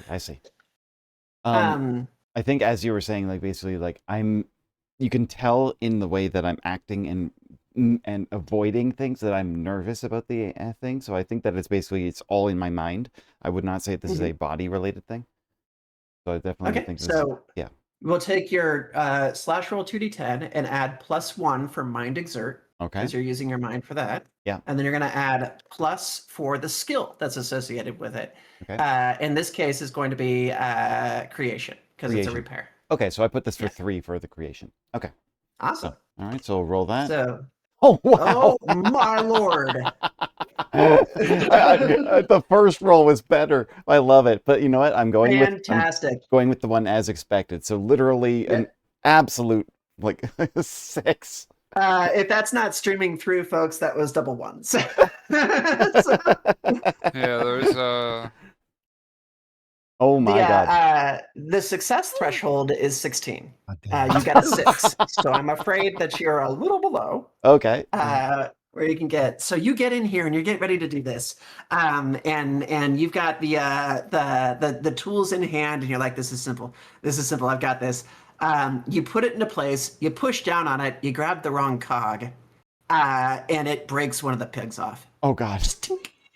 You just hear this tink, and in that brief moment of crack, your life just ends. You're just like, oh no, no. Oh god, what have I done? Oh no. Panic setting in almost instantly. Just not expected. There's just like, oh, that's immediate damage. That's oh no, that's awful. Where do you go from here? Do you want to try to figure out what happened to it? Oh my god. Do you Yeah, wanna, I mean, literally, in my head, I would basically be like, I want to fix this. Chat, R.I.P. Tama. Honestly, my first thought would be, well, I don't want to basically just leave it broken. I want to try to fix it. But now it's basically, it's extra broken. So now it's sort of like, now I got to take the thing apart a little bit in order to actually replace the peg that broke with the pin. We're going to do another check. This is going to be a mind perceive. Okay. So the only thing that's changing is you're doing 2d10 plus 3 plus 1. 3 plus. Because you're doing mind perceive and creation. Okay. Oh, the creation's still a 3. So let me see here. Oh yeah, sorry. Plus 3 plus 3. Okay, but still plus 3 plus 3. Okay. There you go. Well, that's much better. You succeeded at that. Okay, Yeah. So okay. as you're looking it over, you are able to determine what happened to it. It looks like the cog that went in there was not sized properly to the peg, and when you pushed on it, this itty bitty tiny hair-sized little piece of copper just tink, went over. But it is such a delicate component. Right. Trying to get that back in there is gonna be a little rough. And as you're just looking at it with this little tiny magnifying glass, the little monocle magnifying glass, like the jeweler's glass, that's what it is, right? Yeah. Jeweler's lens that's like stuck in there, eyeball deep in this device, trying to see it, being like, oh my god, I can't believe this broke. You hear a kind of soft voice from above you being like, oh yeah, that looks pretty fucked up. You look up and drop the jeweler's lens from your eyes and see somebody. You see Bethany has just kind of like snuck in without even ringing the bell. Has just sort of shown up from nowhere. God, it is so hard to find anything that is not AI modified to use as like a character portrait. I'm just like searching Pinterest right now for some indication of somebody, and someone. Okay, here, sure, this will work. Copy image. I'll put this over in open chat in the chat section and drop that in there. This claims it's not AI modified. We'll find out later. Do you have a character who looks a bit like this? Fair. Absolutely fair. Who has walked to the store? Cerbra character. What was it? I can already see a Cerbra anthro form for her. And she's looking over from the top, just kind of like bent over at the waist with this slightly amused expression, and this also sort of like, ooh, that's rough. As she's just like smiles down when you look up and goes, hi. Yeah, hi, Bethany, right? I'm sure. Hi. Yeah. Yeah. That. Taking a deep breath while I'm just basically just recomposing myself, because literally the girl that makes my heart flutter, as well as the fact that my heart is fluttering on the fact of breaking a machine right in front of there, is my brain's kind of stopped at the moment. Hi. She's looking down at the machine and looking back at you and goes, "So you've got this, right?" Yeah, there's no problem. I know what I can do to basically get this fixed. It was just it was a minor mistake on my part. I didn't realize what I was working on, and I think I got the wrong part when I put it in the first place. So I'll get this sorted out next time. She kind of peeks over and looks at the part that had kind of followed aside and says, "No, I mean this is the right tooth on this gear. It looks like the sprocket hole wasn't drilled out properly. Did you drill this gear?" Which Oh, you did not. This was actually the person that you work for drilled this. right. Well, no. I mean, I want to be honest, but like, I mean, no. I guess that it's almost like that. In my head, I'm like, oh, It's almost like he wanted me to fail. But honestly, like, yeah, you're right. Like, this is a wait. You know this stuff? This is.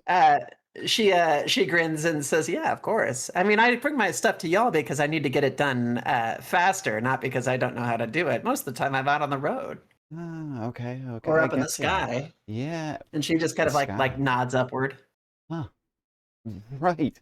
How did you get in here today? How? I mean, like, arrive. I.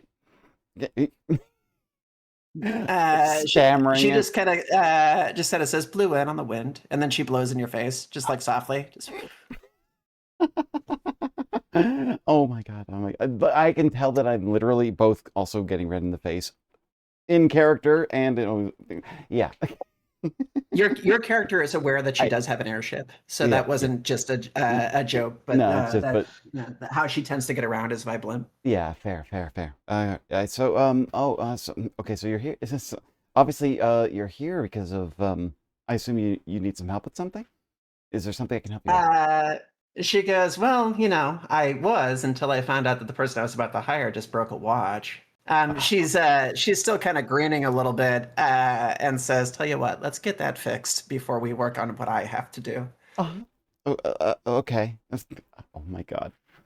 And she will kind of like sit on the opposite end of this desk and pull out the soldering unit to start putting this thing back together. Okay. We're going to have you roll again on that first roll, but you're Okay. going to roll with a double simplification. What that means is you're rolling d12s instead of d8s.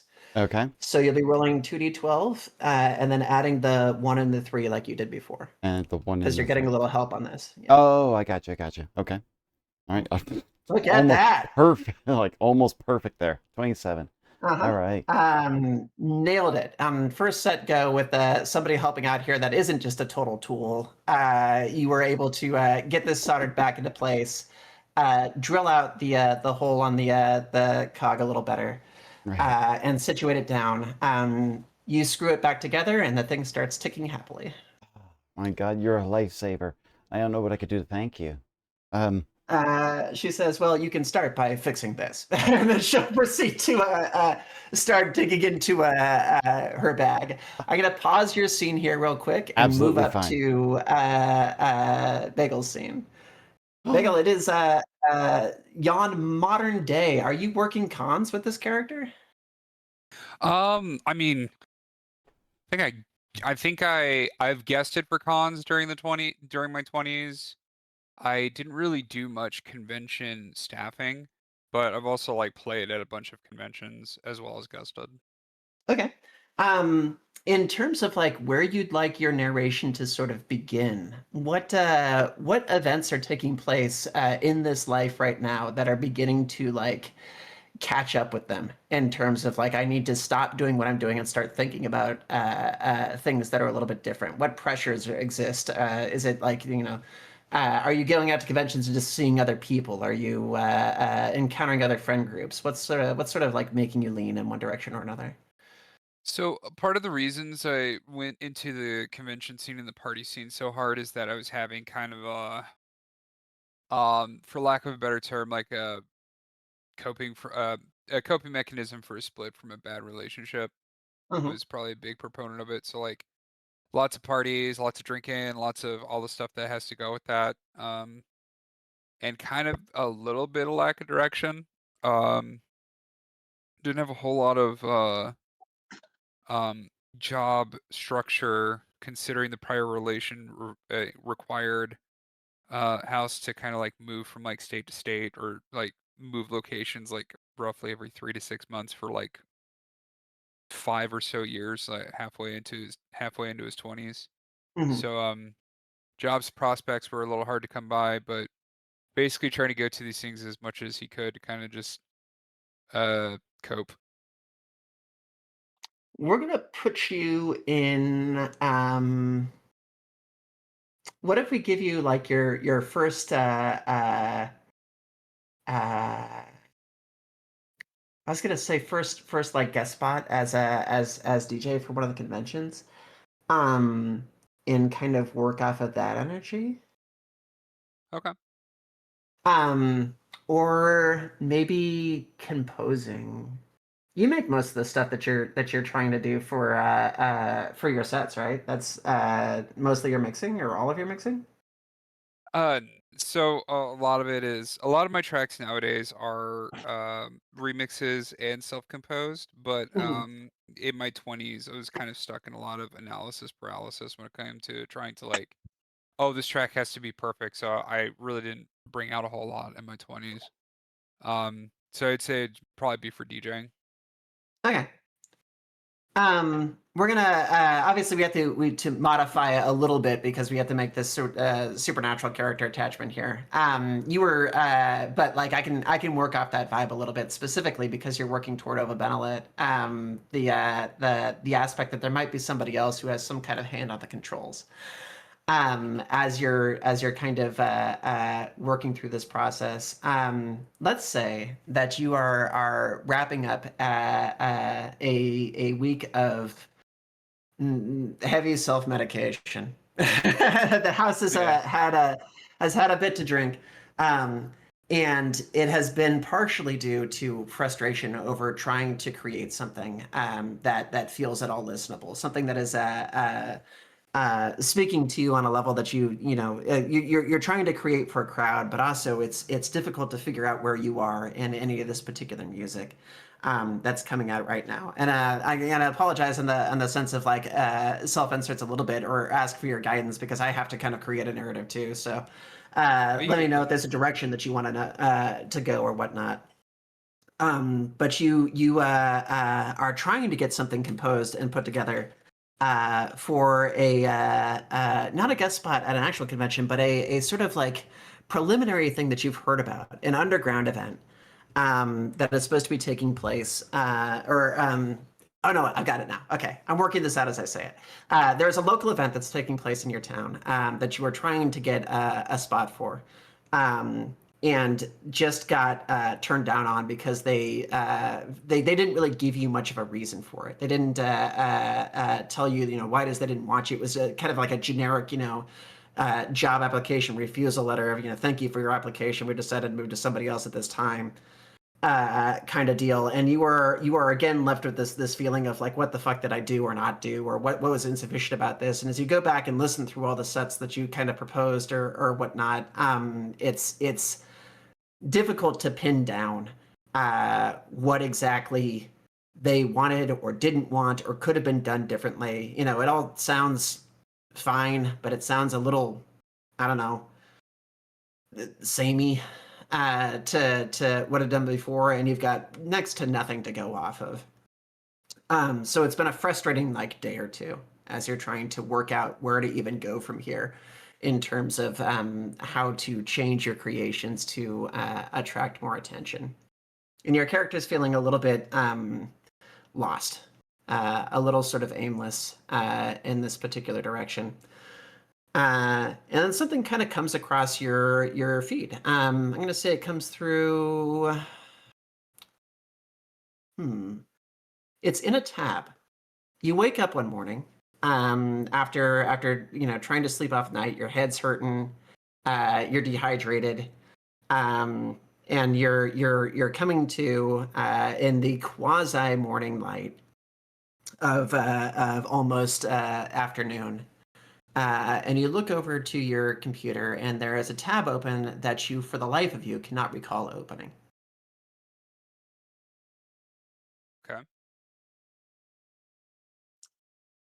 So this is where I do action, or are you? Yeah. You can Okay. react to the things that I'm saying here. Like, what is your Okay, character gotcha. feeling or thinking this time? Yeah. So yeah, it would probably be it would be very much in character. It would not be a surprise or shock for me to stumble upon something that was that is actually in reality, but I have no recollection of who, what, when, or why I got there. Hmm. So as a result, I'd probably just chalk it up to my buffeting levels of short-term memory loss due to a lot of chemical interactions from my sedation. Um, Legit. I would probably wake up first thing, pound down a Gatorade with 2 plinks of Alka-Seltzer in it, 'cause that was my go-to hangover cure, and then come back to the computer and give a cursory glance or at least a look over as to what the tab was before I go to my usual just hitting the dregs of the shitty parts of the internet and shit posting. You got those queued up on the side, like ready to go. The shit post side go tos are ready. You actually kind of like tab over to have a look at one of them just to see if there's any new updates, and you find something that does kind of surprise you a little bit. Now, all kinds of things can happen when one is blackout drunk. But there are things that are unusual to encounter the next day, and this one is that you're logged out of all those things. The tabs are still up there, but something has logged you out. Maybe the computer reset in the middle of the night, but it would be weird that new tabs would be open at that point, or that all the logins will have failed simultaneously. Um, when you go to click on the relogs for those, your auto information like isn't present in them. It just isn't there. Like the auto drop downs for all these passwords and stuff just aren't populating. That's insanely weird, considering also with my short-term memory, I don't really even recall a lot of my actual login credentials for those things, and I almost solely relied on autocomplete and autofill for those to go through. I would Mhm. check the settings to see if the autosave or if anything still has backup on those, or if I've saved any passwords or if they're just gone. So the when you get into settings, you do see that autocomplete has been disabled, and that those keys just don't seem to be present. You're probably just gonna have to go through the insanely annoying process of clicking the "I've forgotten my password" thing and doing all the stuff that kind of goes with it, which feels like it's gonna take a while because there's like a few of them to go through. So you can begin that engagement if you want to, or you can kind of throw your hands up and check out the other tab. Yeah, so I would not want to sit down and take the time to do any of that shit. I would more rather just probably click the link, probably click the tab that was on previously and take a look through that. And if it does not strike my fancy, I would probably get up and throw something in the microwave to eat. You click on the other tab, and it's a screenshot from like Google Maps. There is an area that is just off of a freeway that's circled in red. The circle looks like it was MS Paint style, like you screenshotted a thing and circled it. There's also a little other link that's attached to this that when you click on it brings you to this really janky looking like 90s era website advertising an underground rave, a sort of event that is not specifically that you've heard of before, has no location, doesn't have any times, requires sign up to get to, um, and no other information other than like greatest underground party that the usual hype that you would see on something like this. The pictures that are featured look absolutely fun. This situate under almost unidentifiable concrete pillars that are probably some kind of infrastructure. Who knows how you get to it? But based on context, it looks like it's probably in this general area. There is a way to subscribe to this. Okay, so I do take a subscription to it, so I'd put it in my traditional email. Knowing my short-term memory, short-term memory issues from the blackout I had last night, it's probably a good chance guess that I had already done so, and to make come back and say like you've already subscribed to this type shit. Um, but the issue is that if I tab over and all my accounts are logged out, I may have to take the arduous time to reset my password, at least for my email, to make sure I get the further information to do that. So You're all um, prepped. Yeah, go ahead. Sorry. oh no, go ahead. I was going to say you're all prepped to kind of get into that process of like, well, this is interesting, and I would like to, I guess, find out a little bit more about this thing, but fuck, now I got to go through all the emails and all that crap. You click on the link to get ready to type your stuff in. This field auto populates. It auto populates with an email you don't recognize. There's a name on it that feels weirdly familiar. Maybe it was a character that you played at one point. Maybe it was something that you plugged into a video game. Maybe it was some alias that you at one time used. There's something familiar about the name, but it's not one that you're currently using. It's not one that is attached to an email that you've ever accessed before, but it's there. That definitely befuddles and confuses me. The name itself. Am I supposed to describe the name right now, or is that just something I select at a different time? This is you can tell me where you think the direction for this this email would go. This is a thing that was generated in your sleep. That is a part of your greater system, but it's not something that this character is all that particularly intimate with at this time. So what is it? What do you think its name should be? Like the email address should be? That's a good question.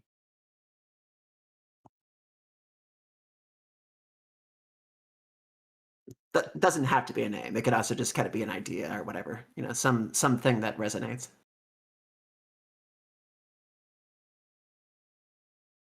Yeah, I could probably like in the headlights at gmail.com or something to that effect. Okay. So like good. Go ahead if you had more. I attempt to log into that email.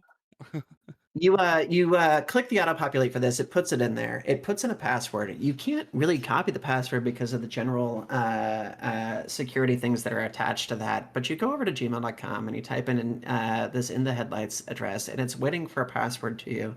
And you're kind of like tapping your finger on your desk, trying to figure out what this might be. There is a weird echo in your mind of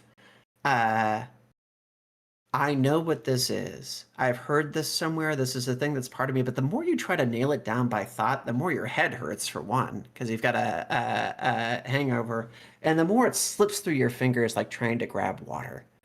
It's just it's swimming away. There's a feeling here that you feel like you've got. You're just not really sure where it is. You search the desktop for notepad documents or anything like that to see if it might have been written down someplace. There's nothing. But it's there's this feeling like I know this.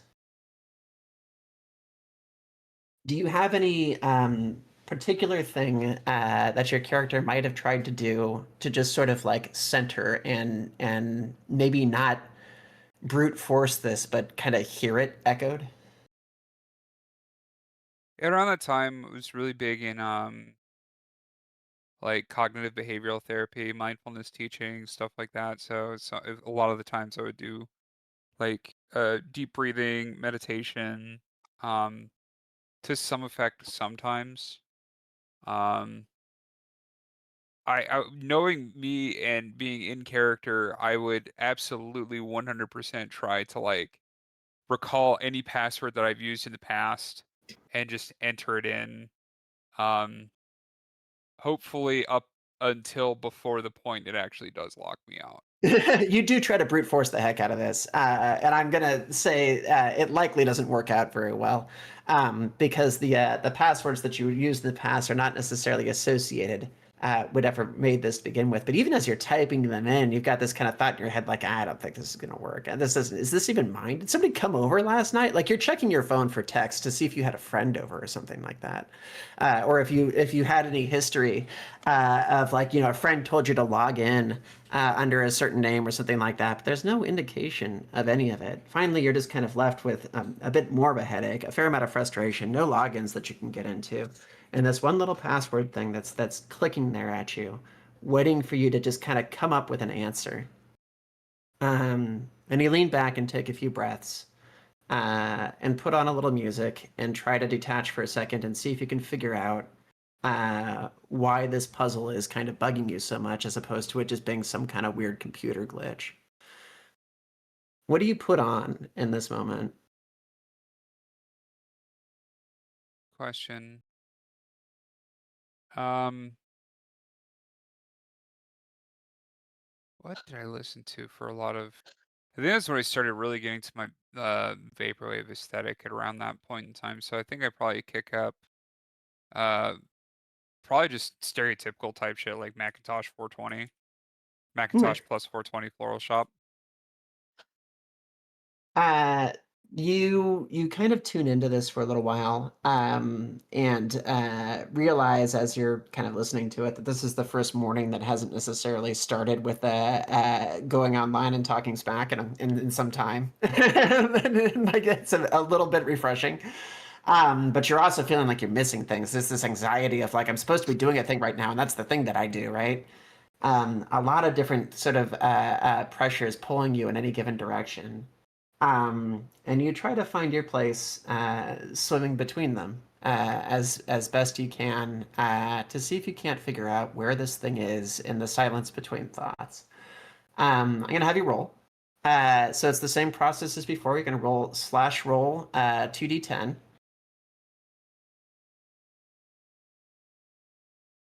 And in this case, we're going to take Mind Perceive. And I'm going to pick for this particular one.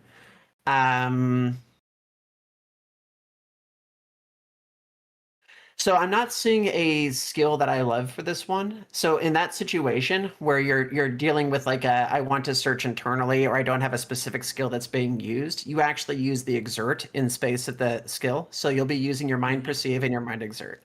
So 2d10 plus 2 plus 2. Okay. We see +2 +2.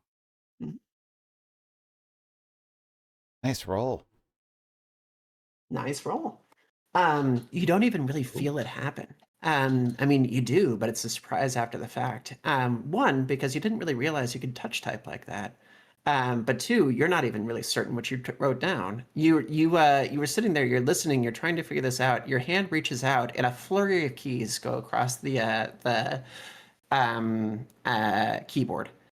And you are like, wait, what? You open your eyes, and the password is written down in there. It's covered up.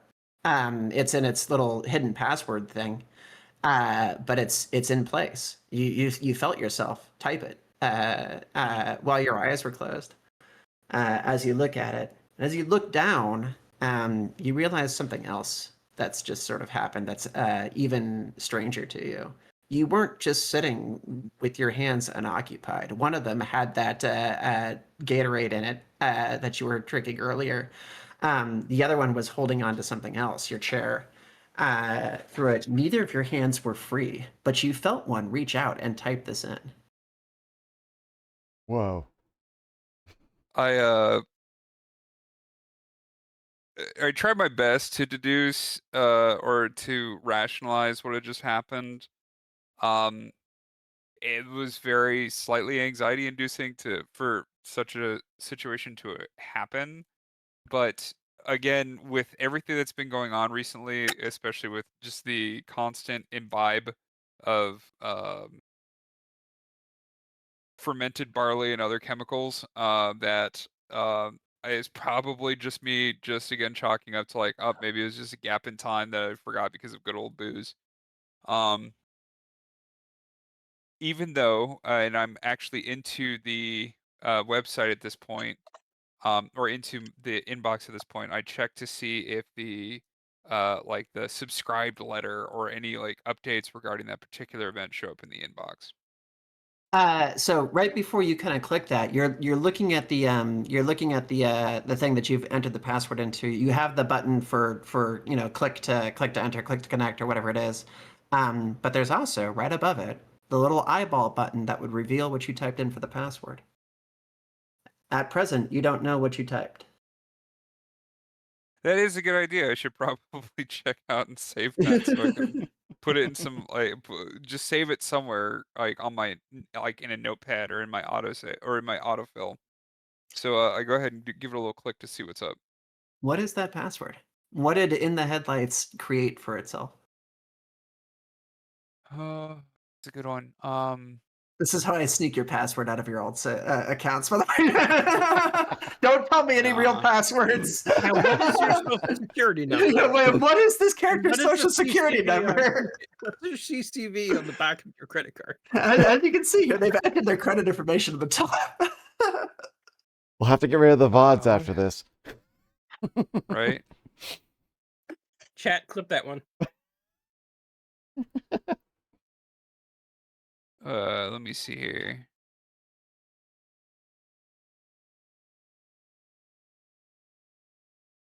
April pool fog 24 exclamation point. Is this a thing that means anything to your character?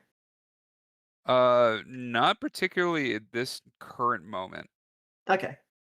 There's this mystery that's kind of like sitting there on the screen that you can't necessarily make heads or tails of, but it does seem to be a complete set of words that you've typed in. So you hit enter, and lo and behold, it opens up. That on its own is a little bit of a heart rate increase because like for the life of you, you don't know where either of these things came from. But you seem to be in, and yes, you are already subscribed, or at least this account is already subscribed to that newsletter. But there is a name that is attached to it, welcome name. And that name is a different name from the one that you are usually called. If you go over and click on profile, it gives you a number of different things to it. One of them is a name, the other one is female.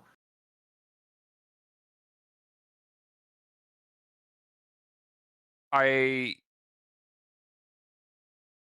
start trying to piece things together, or at least rationalize that what probably happened, or the most likely thing that happened at this point, is that maybe I might have had like a friend over yesterday that was hopping on my computer, or may have just might have been like a fling that I met at like a local dive bar or some shit, and that they had asked to use the computer, and as a nicety, they cleared their cache, and instead they completely just cleared all of my internet data, including my saved passwords. And that or that maybe I didn't notice that the login was already kind of like autofilled for the first email when I tried to pop into it.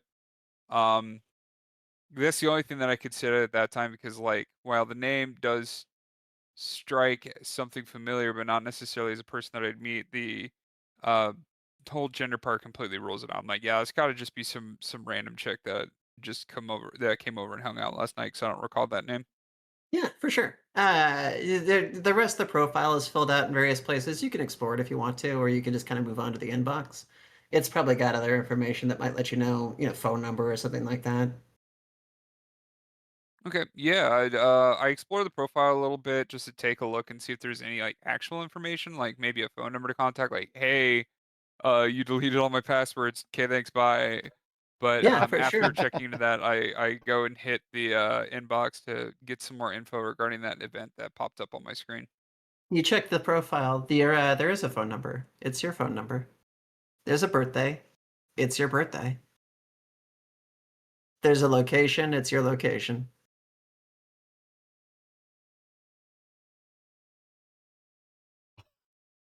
My brain is still very befuddled, and probably thinking that at this point in time that maybe they tried, like maybe I was hanging out with this person last night and had inadvertently tried to like create an account, and in some way, like in my drunken state, that I probably just like edited over their account, and as revenge they just cleared all my browsing data.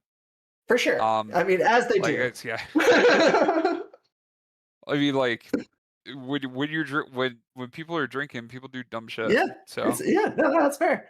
As the there's is it a degree of frustration? Are you trying to like now you're like well, whoever this was, I'm certainly not inviting them again when I'm just drunk. Or is it are you intrigued in trying to find them?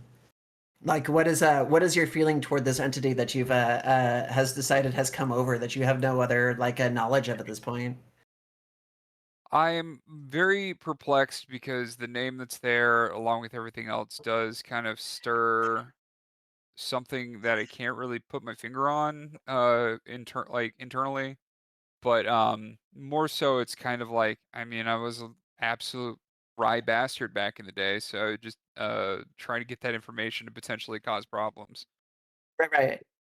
Well, it seems like the only other piece of evidence of who this person might be is likely in that email. So you head over to the inbox, click on it, and it's a general, thank you for your subscription. But there's also thank you for your submission. It's the second email that's in there. And there is a indication that you have submitted a file for consideration for DJing at this event. Or at least this person has. The file has the same file name as, or actually the file has a different file name than one that you've ever seen before. So yeah, this must have been somebody else. Like this must have been, somebody who submitted their own, where did you find some gal DJ who came over to your house and was trying to submit for this underground rave using their own music or something off of your computer. You must have had a wild night last night. Like it must have been pretty neat, actually, or strange. But this seems to have happened. They've submitted something that has a file name that you don't necessarily specifically recognize. And as you're like looking at this email, thanking for submission, the inbox dings. Something new comes in. Okay, so yeah, I'm still just mulling over, just like still trying to rationalize and piece together the whole thing that had occurred. Um, at this point, uh, kind of at the forefront of my head, forefront of my thoughts while trying to also nurse off this hangover. And then the ping for the inbox is the one thing that kind of jars me out from it. So I get out of that train of thought and I click the link to see exactly what's going on in that new inbox, or at least try to read what it is first before clicking it. Congratulations, your set has been accepted. There is a location and a date for the performance. Okay. I am slightly bewildered. This is the contact- the inbox that you were just in, right? The one that doesn't quote unquote belong to you. Whatever they submitted just got an acceptance. Okay, yes, correct. So Yeah. I am incredibly befuddled. I mean, I don't try. I take a look at the location and date, try to see if there's any type of contact information or anything like that. And then, go ahead. All the contact information that you're seeing, because it is there, it's listed, right? But it's all listed under the Yeah. stuff that you had already seen in that profile. It's your address, it's your phone number. The name is the name that's attached to this email. What is that name?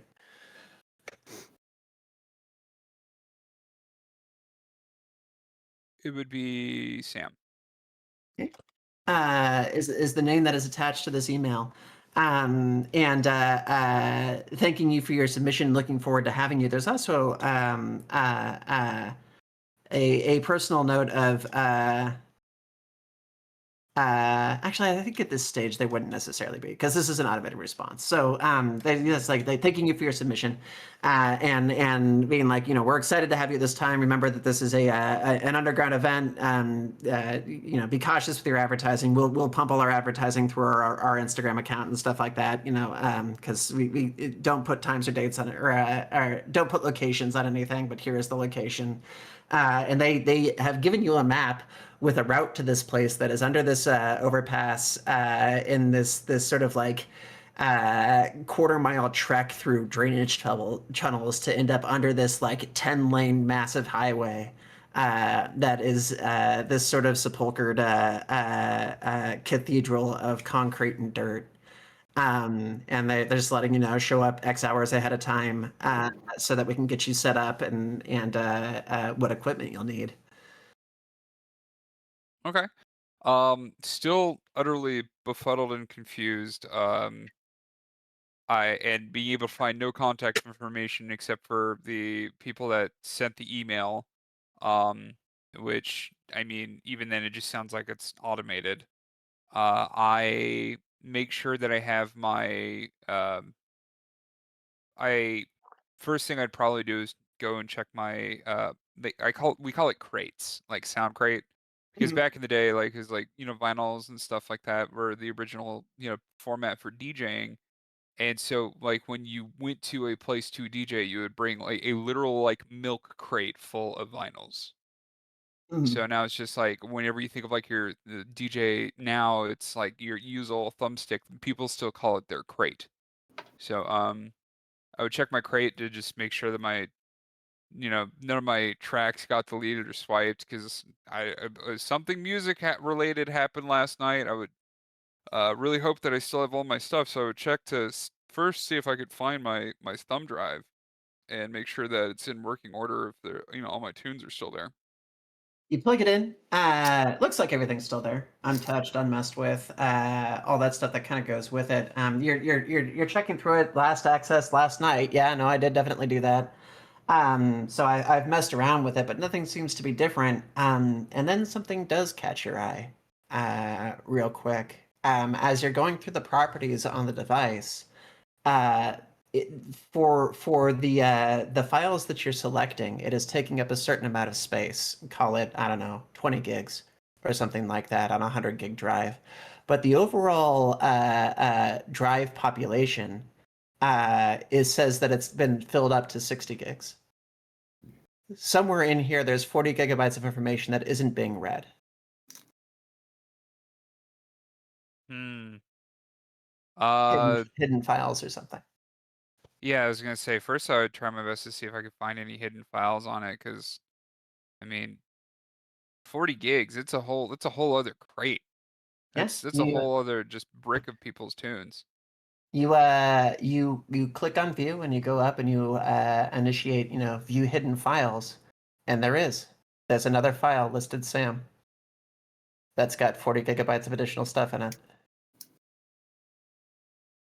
Insanely perplexed and confused, I open my usual music program and load up a couple of tracks on deck A and B, and I just kind of sift through them to see what they sound like, sort by artists, and just see exactly what this Sam is into. What follows is about a 2-hour journey through some of the most emotional music you've ever heard. I'm going to let you kind of ponder what this set sort of looks like so that you can kind of tell us while I move on to another scene here. Okay. Uh, I can always put a link to what that would probably sound like inside the chat. So continue. yeah. Zara. I take a quick bio break. But back in just a moment. Oh, okay. Well, I'll go to Xenos then. Or unless you want to, like, if you're going to be quick. No, just like a couple ideas for pondering while you're working on other things. Dennis or Rar would probably know at least a couple of headmates. Okay. Yeah, the narrative scape of your character is going to be interesting to puzzle through. I haven't tried that before. I'll ponder on that one for a second while I hop over to Zuno, because I think I know where to put her. Real quick, so you can go bathroom. Zeno, let's grab you really quick. You are starting on the other end of this spectrum. You are in a different world. You have grown up and lived in the gallery. You actually begin as either a human or humanoid that have been kind of transfigured by years of exposure to medium, Or because you're one of the various species of human offshoot that was modified at some point by a patron favor. The patrons are these kind of like deific beings that created the gallery, and they are perfectly willing to screw around with people as favors to muses or people who have done basically told great stories for them. And there's a whole offshoots of humanity that are just a little bit, furry or a little different because they have been manipulated by patron gifts at one point or another in their history. So you are a breed of those that is probably more coyote-like in appearance, I'm guessing. Yeah, no, it'd be more of a humanoid sort of blend with humans that's evolved over the years. Yeah, I guess you could Yeah. say that. So you are working in a massive, what's called a free keep, called Magnus. It's one of the great capitals in Gallery. And the thing about free keeps that is what makes them important is that they are places that live in somewhat harmonious existence with notions.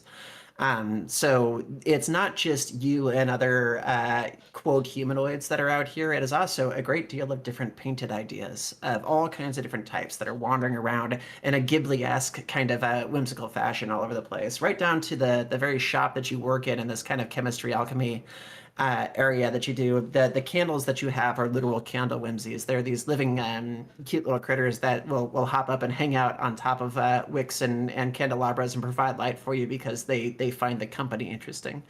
You have tinkerers, which are little notions in the family of whimsy that will assist around the shop, and like the little dust motes that are from Spirit of the Way, and just kind of help with things, carry things around. As long as things are active and they're creating and they're assisting the creation of things, they will kind of be around you. And your job in this place has been to assist with the study of both medium as an overall like power source and what it can do, and also how notions function. And you've been doing this for probably a long time, I would say, in this case, because you said that your character was pretty successful in their work. Yeah. Yeah, she's probably in her like mid-30s, and she was a prodigy for what she researched. So there's a lot of notoriety around your shop as somebody who's working largely alone or just with the assistance of notions. You have this reputation of being very in tune to them, kind of knowing how to speak with them. Notions can speak with words sometimes if they're the sort of more advanced ones. Other ones tend not to speak very much. Things like candles or the tinkerers and stuff don't really have any way to audibly communicate. But some of the more powerful or advanced ones like nightmarish can actually speak and use words. But every once in a while, you swear you can get a kind of feeling from them, like they're just trying to tell you something. It's just sort of like, it's like talking to your pet. You just sort of know when they're trying to get an idea across. And some folks think that that's just the experience of having worked with them for so long. Others think you're kind of going native and are picking up on vibes that other people don't necessarily pick up on when it comes to these things. But lately, it's becoming more focused. It's feeling almost more like words or actual images, to the point that a few times sitting around your day, you've caught what almost seems like hallucinations coming out of the corners of your eyes, where it's felt like the various whimsies in your room have been trying to like point to things, and it's almost like arrows have appeared above them, which is not a thing that actively seems to happen or that anybody else seems to mimic. But it's caught a few people's attention. There are folks right now that are kind of giving you the eyebrow as you're talking about work, which is only just kind of pushing you further. Of like, oh man, I guess I shouldn't talk to people. Of like, are you feeling all right? Are you overworking too much? Because like they're just candles. They're just sitting there glowing like they do everywhere else. They're all over town.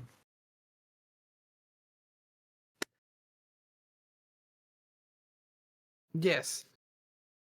One of the things that you have picked up on though today, because it was actually handed to you, was a news report indicating that a nightmare was spotted, or at least suspected, somewhere outside the city. A big one, a particularly dangerous breed called a desolation. This is a thing that is not a rumor to be treated lightly. If it turns out that there is one around here, it forms a very real threat to the city itself, and you have been summoned to look into it and see if there's either if it's going to be close enough to be a problem, or if there's a way to kind of steer it away, which on its own is a thing that your character is aware of as like a pretty risky thing to do. It's very difficult to convince a desolation to do anything. They are, by their very nature, inconsolable. Okay, gotcha.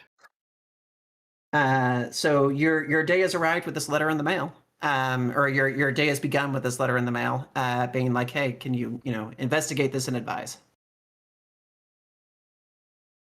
Okay, so I guess I look at the letter, I read it, and I get a little nervous, but I know I got a job to do. So I pack all my equipment and a small amount of food, and I head on out so I can at least make observations. Okay. You're bringing with you some things to write with, some things to kind of observe with, a spyglass, some binocular kind of thing, various other trinkets and doodads to bring along, and begin heading for town. You're fairly inland in this place, and it's big. You're talking like Minas Tirith kind of large. To drop another archaic reference, but God, those movies are old at this point. Um, but it's going to take you a little while to get out to the outside of it. Magnus is so large that it actually does have an interior train system, which is not terribly common in Gallerie, because the ground just tends to move, and there are very large, roaming, dangerous things outside. So rail tracks tend not to stay where you put them. But on the inside, you can actually hop local transportation and be sped off toward the outside walls of the place. It puts you in a situation where you are kind of surrounded by various other people.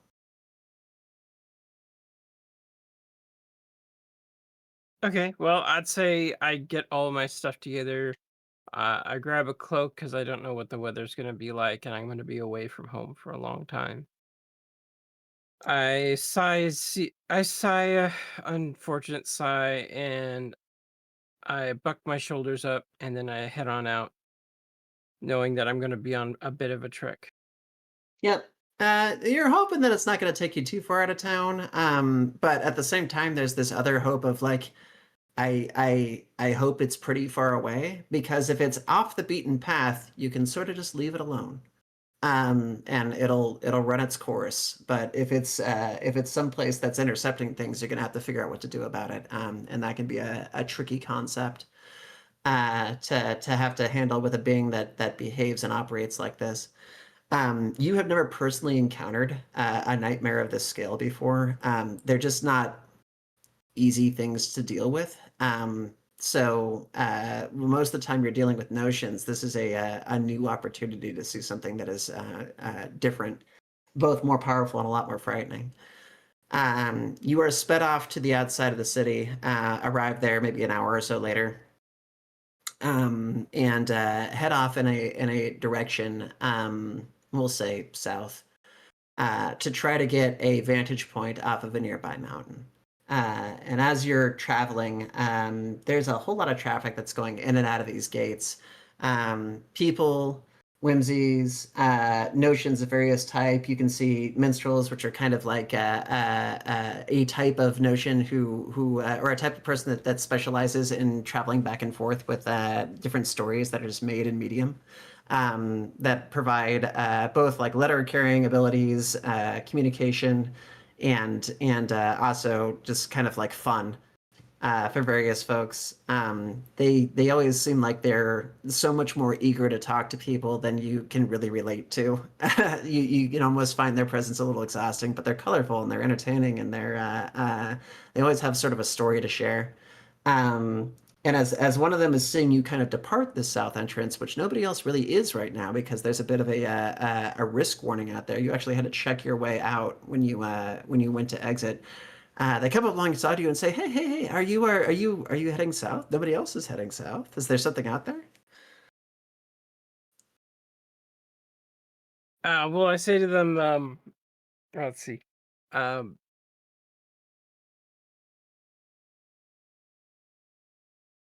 I awkwardly say, yes, unfortunately, duty calls, and I have work to get done outside the city. Anything interesting? Anything that you might want to share? And they're kind of like twirling. They reach like back behind them, and they're twirling a small vial. The vial's got a substance inside it that's shimmering, kind of an iridescent gold. In this particular color. It's a thing that you recognize immediately because you're very used to seeing it. It's medium in raw form. This is a very useful, just sort of like energy source. It's actually used as currency in a lot of different situations. You can kind of use medium to do all kinds of different things. So the offer here is kind of like, if I slip you a few bucks, will you tell me what you're up to? They might recognize by your equipment and your attire that you have, a little bit more money, a little bit more preparation than the common person just going out on a stroll. I feel awkward and uncomfortable, and I say, I'm sorry, I really can't talk about it, and then I run away from them. They don't pursue, but they have an intrigued look on their face of like, ooh, can't talk about it, right? That's the exact kind of thing that somebody who wants to hear things that people can't talk about wants to hear. But you don't see them follow you, or see any occasion that they've done so as you kind of dip through the trees and begin heading outward toward the horizon. It's a bit of a trek to get to the top of this hill. What are you kind of pondering as you're heading up there? Well, as I walk out, I get the first a sense of relief being alone out in the wilderness. So for the first part of it, I'm relaxed and enjoying where I am, which is away from people and in a beautiful landscape. But as I calm down and think about it, I get more and more worried about the job ahead of me and what will happen when I get to where I need to go. It is a pretty concerning topic, and as you're kind of walking up there and thinking about it, it's going more and more from the analytical standpoint of like, okay, cool, I get to experience a new thing here. I get to look into something, and find a new type of creature that I'd never encountered before, and more into the legends and the worries and the concerns that are attached to this particular being. Um, uh, there is a reputation attached to the desolation. Every nightmare is a threat. There's a danger to every specific breed of them, but none of them have quite the same level of like abject fear as this particular breed. It is a being of like the concentrated experience of crushing dismay. You can't negotiate with it. You can't speak to it. You can't offer it anything. It doesn't have the capability to feel anything but this just kind of like explosive horror of loss and crushing defeat. And when it screams, it just destroys the area around it. They are just considered to be a traveling natural disaster. And if it can't be defeated, which is already hard enough to do, and certainly not a thing that you as an individual are prepared to encounter, the only thing to really do is to build around it until it leaves. So it becomes your job to kind of stake out the safe perimeter. And if your safe perimeter is not correct, or if it decides to wander, then major harm can come of it. Gotcha. Well, I keep a good distance. I try to find a place that's far away from it and not really close enough that they could even see me. Yeah, you haven't seen it yet. You're traveling up this mountain to try to get a view on it. Like you don't know precisely where this is. These are just things that you're thinking as you travel. Is like this is not a thing that I'm going to be able to. Or the reputation of these things are pretty horrifying. I could be in danger. Other people could be in danger. Am I really up to this? This isn't really a thing that's happened before. How are you kind of reconciling with that thought? I'm nervous, but I know that my overcautiousness and carefulness will keep me safe in the end. And if anything, I'll just end up giving up on it and running. But I'm gonna try my best. Okay. So you've got a reasonable belief in your success in this, or at least a game plan if it should start to go wrong. You hike up the mountainside, hillside, I guess. Yeah, I guess it's not like a mountain. You travel up this mountain, this mill. I don't know, hill mountain. To get to the top to get a view over the landscape that's kind of on the outside of the perimeter of the walled city here. And as you're traveling up it, you're starting to see those little hallucinations again. Those little indications that are just sort of like blinking and tingling out of the sides of your eyes or in your senses, almost like voices saying this way or that. But they don't sound like words. They sound like the idea of directions. And they're steering you a little bit off the compass course you're traveling, or at least they want to be. You could travel due south and get to the top of this hill, but they're kind of like your feelings, these things that you're intercepting that more and more you've been paying attention to lately, are trying to steer you a little bit off to the west. I take a deep breath. I close my eyes and try to relax. And then after I try to relax, I open my eyes. I check my compass and make sure that I keep staying in the right direction because I have to check out this thing over the hill. You had started to drift a little bit, but when you reorient yourself on your compass orientation, you redirect toward the south and start climbing that hill again. There is a gnawing at you, like part of you wants to go investigate what these little blinking lights are telling you, but you have a pressing task that's ahead of you that might have to do with the protection of a great many people. And as the sunset begins to come overhead, and the dusk chorus takes in, the music in the air changes. Gallerie, which is the place where you've lived your whole life, has a kind of constant music about it. It's not necessarily like somebody's playing a song. It's just that in much the same way the breeze blows or temperature is a thing that you feel, there is a constant chorus in this world that reflects individual realities, the way that individual people experience their lives. And it tends to take on different cadences depending on the time of day or the things that you're seeing, almost the way a backing track would in a movie or something like that. The dusk chorus is a phenomena that everybody experiences, though it might sound a little bit different for each individual person as the medium of the world relates to them. So as the sun is going down, you could hear the music of the wind change, which is a thing that happens all the time. It's just sort of letting you know what time it is. You get up to the top of the hill and look out over the trees and we'll hop you into Roll20 really quick and have you roll. Okay. So the stuff that you type in is /roll, space 2d10 letter plus, in this case we're going to be trying to spot things with your eyes, so that's going to be body perceive. So what score do you have on body perceive written next to the canine?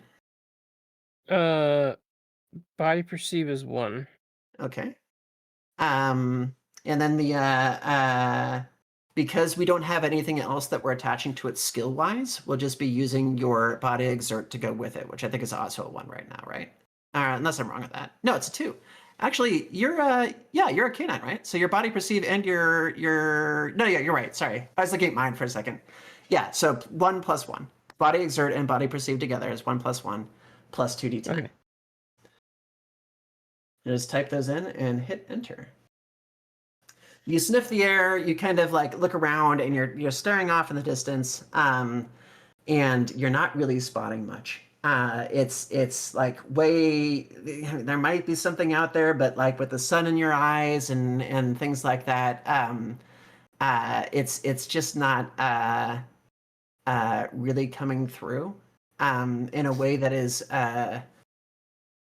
helpful or satisfactory. You feel confounded by your own lack of sensations. Even looking through, trying visibly with the uh, uh, binoculars that you brought with you, they you're not getting anywhere when it comes to this. And you sigh and you're like, well, shit, is it even out here? You know, is it a thing that I can encounter at all?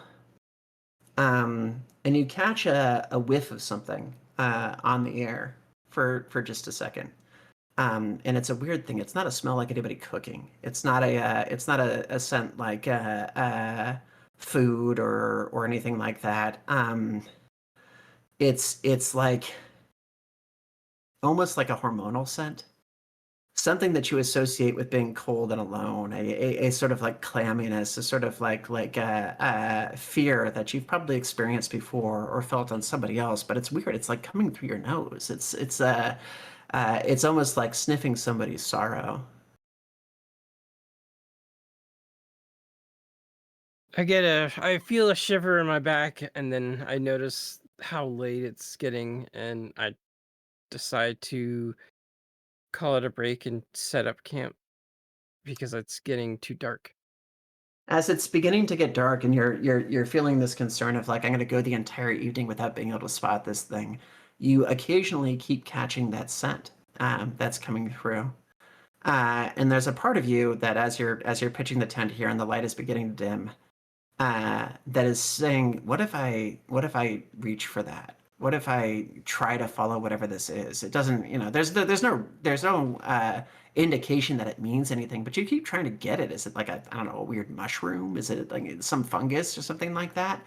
But in the same sense that those little flickers and starlights keep, gracing the corners of your vision, this is gnawing at you as well. There's a thing that's saying, don't ignore me.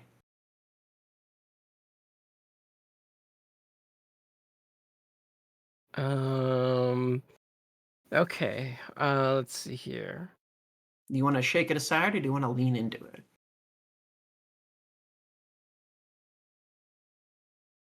I put my stuff down to get ready for camp, but I decide to take a second to look a little bit closer where I feel the smell is coming from, but I plan or intend to go very far, but I can't completely ignore my curiosity. You take take a couple steps in a direction, and it feels like it kind of wafts a little to the side. You try to look for something, and it feels like it's harder to pin. Every time you try to pull in one of your other senses, um, it like tries to escape you, like you're just not focusing on it. And there's a frustrating element in your mind that's just like, well, what am I? Should I just inhale the air? And I don't have a particularly great sense of smell. Um, but there's something about that option that feels appealing to you in this moment. It's sometimes led to good things before. Um, so you go for it. You take this deep inhalation, close your eyes, and perk your ears in a specific direction that kind of follows toward where the scent seems to be coming from. You have a motif ability in Canine called Trackers that says adds your pack bonus to all body perceived checks that use scent or sound. Also applies to survival checks in which scent or sound play a predominant role, often in navigation. What is your survival skill at? Hold on.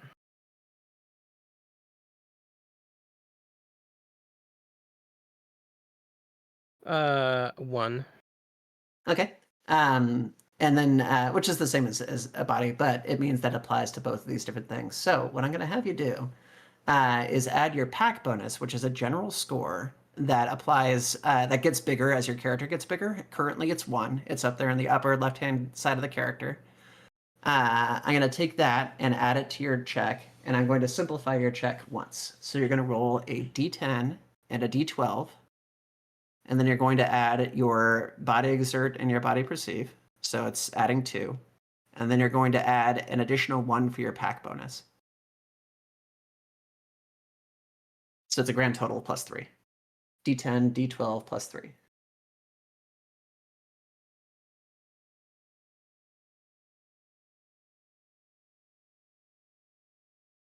So D10 plus D10 plus D12 plus 3. And you just write /roll in front of that. So /roll 1d10 plus 1d12 plus 3. Look at Alright, that. did I do that right? Dang, You nice did. roll. Yeah. You're there sniffing the air, almost feeling goofy about it too, because like who really expected this to happen? But there's something there, and you pull it in, and then you sniff in harder, and you pull in more air than you feel like you should be able to pull in. You just get like this enormous kind of inhalation, and suddenly your face, your nose, everything just kind of feels bigger and broader, and it's examining on different levels that you haven't really felt before, to the point that you actually cough and go, like, what was that? But for a second, you had a spectrum of information that wasn't available to you before, and you are dead certain that you have scented sorrow, that you have actually pulled in the almost emotional spectrum of sadness out of the air, and you have a just dead eye of where this thing is. And when you look over in the direction, you can't see anything. It's dark now. But like off in the distance, you can hear this howl, this kind of crushed moaning of a creature that can never know joy, that is slowly like rocking the ground around it, that was invisible to you before, but is now coming into focus. And you can hear words in that are not being spoken. And suddenly the little pings that you've been hearing all this time speak with actual words. Before they've all been little symbols, little icons off to the side, little shiny lights, but all at once you hear, "Look behind you."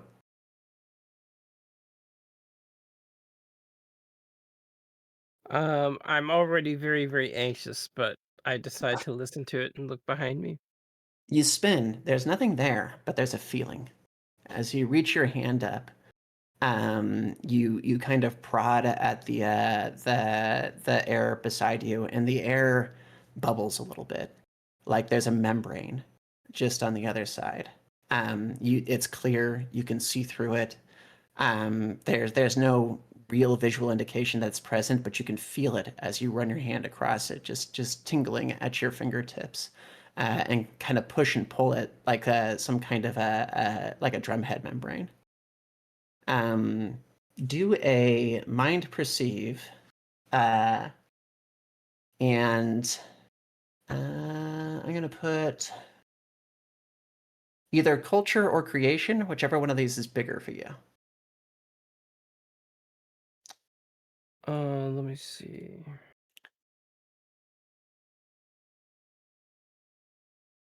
Creation is, oops, hold on. Creation is 1 and culture is 2. Okay, so you can use culture. Okay. So it's going to be D10 plus D10, or just 2D10 /roll 2D10, plus mind perceive, which is 2, and then your culture, which is also 2. So 2D10 plus 4.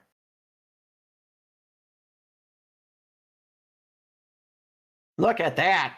Damn. Oh damn. Nice. You pull your Yay. hand back suddenly and you realize what it is you're looking at. This is a slip. This is a thing that is generated when a muse slips from the gallery to here. These are amongst the most valuable portals in gallery. This is a pathway to the canvas. And they're only supposed to be feelable by people who have high attunement to medium.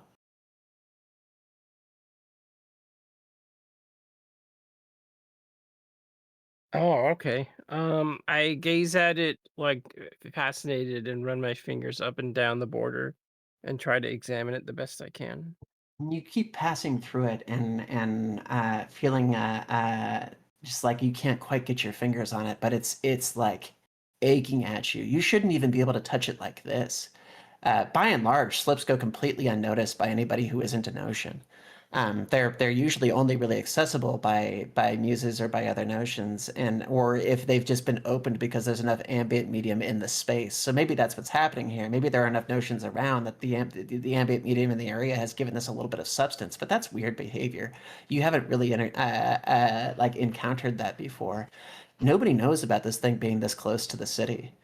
That it's entirely possible, but nobody's recorded it. It's not a location that anybody particularly knows about. And who knows where it leads on the canvas side. But unless you had, Notion level medium, you couldn't get into it, right? Like, surely you couldn't like get this thing to open up.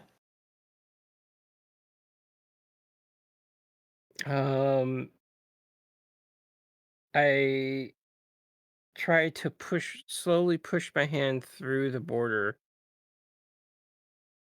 and carefully examine how I feel and what happens as I push my hand even further and further into it. You can push against it and you'll push through over time. And the more analytical that you kind of get at it, the more it just kind of seems to slip through your fingers in a way that's just like frustrating. You're trying to grab it, to examine it, to make sense of it, but it doesn't want to be studied. It wants to feel. And as you kind of like mount your frustration, you get this sort of adjacent sideness to it of what you've learned over years of studying notions alone and kind of forgoing some of the textbooks to just sort of learn from them, as they are beings that are made of ideas. They're made of emotions and concepts, and they are not necessarily concerned with conforming to physicality or to the expectations of a species or the constructions of an object. They're concerned with connection. But that doesn't seem like a thing that, somebody of your particular species should be able to do to something like this. Of course, being able to smell sorrow from, 2 miles away is also not a thing that somebody of your species should be able to do. There is a pulling of talk to me coming from this particular surface.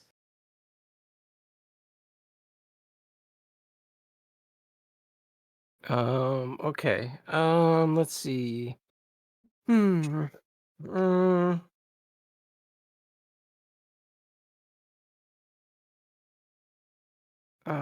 Okay. I kind of smell around the border again and try to figure out what it is. And after thinking about it for a while, I tap on it and just whisper hello into the very border of the anomaly.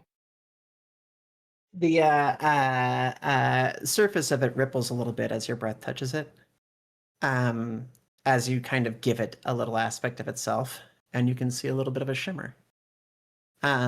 It's almost like it wants you to kind of reach with something more.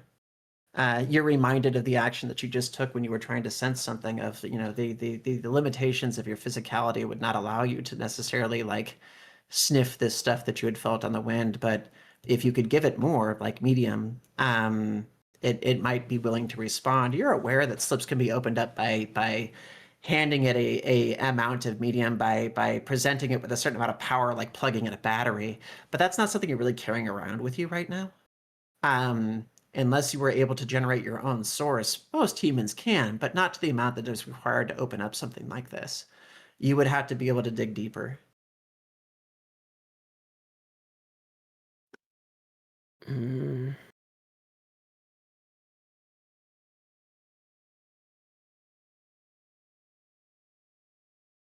Um.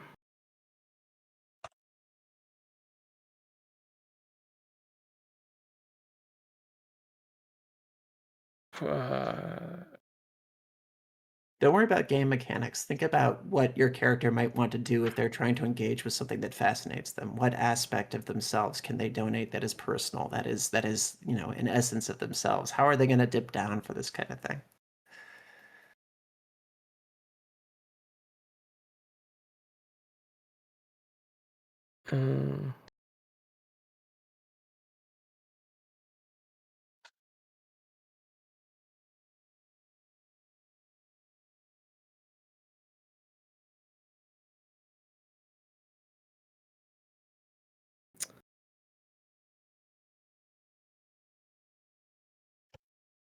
um, um, I'm sorry. I don't know what to do. No, no worries. You don't have to look for a mechanic or anything. You're just kind of like, if it's a thing that your character doesn't necessarily know what to do right now, they don't have to. You're not being railroaded into a decision. It could just kind of puzzle them for it. But it's my job to figure out what mechanism matches your action, right? So if you're trying to get this thing to kind of like spread open, or if you know as a character who has dealt with notions that it responds to medium, but you have to dig more of yourself, just describe it. Just say that you're trying to find some aspect of giving more of it, and we'll work it into the narrative.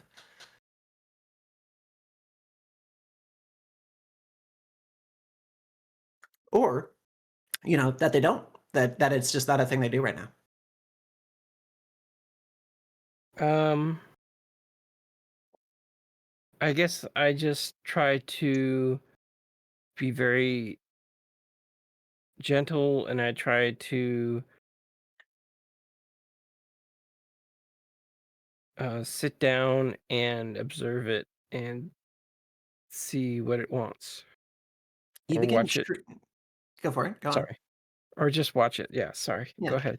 You begin observing it the way that you normally would observe any of the notions that are kind of in your shop when you're studying them. When you are alone in that place, and it's just you and these strange otherworldly beings, how do you normally like interact with them? Are they do you talk to them like pets? Do you cuddle them? Do you ask them questions? Like, what is your relationship to your subjects? I usually just talk to them the best I can, I suppose. As you're sitting there, you'll begin to kind of talk to the slip. It's not an ocean, but it's made of the same stuff. And as you're aware through your studies and whatnot, medium is all the same thing. It's just a matter of what idea is behind it. So maybe if you talk to them, maybe you can talk to this. You hear yourself beginning to kind of talk about whatever it is you'd talk about to any other notion. Most of them don't have any degree of, hierarchy intelligence, especially not the ones that you just kind of have kicking around the shop. So it's a little bit like talking to yourself. But there's a certain comfort and familiarity to it. You're made of the same things. I'll talk to you the same way. What do you share? Is there anything that's particularly on your mind? You know that there's this nightmare off in the distance. It's a little off the beaten path, but it's frightening. You know that you've encountered something new here. What is your kind of like conversation that you're having with this strange shimmering entity that's in front of you? Well, I guess I tried to see if it's okay, because the smell that I had before was of despair. Mhm. So I try to offer it some sort of comfort to let it know it's okay and it doesn't have to be afraid, either with my body language and speaking with it as well.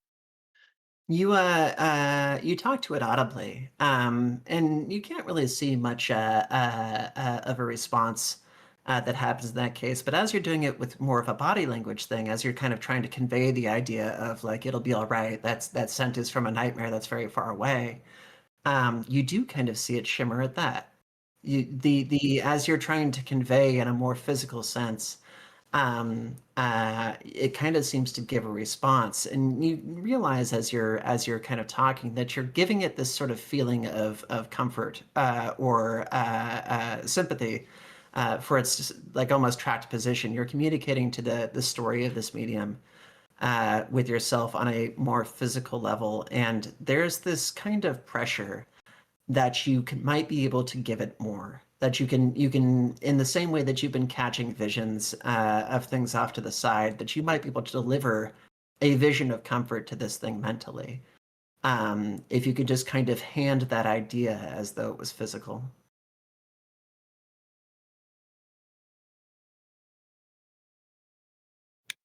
I close my eyes and put my arms over my chest and try to relax myself first. I take deep breaths and try to find a type of peace and friendship, and then I hope that translates over to what is in front of me.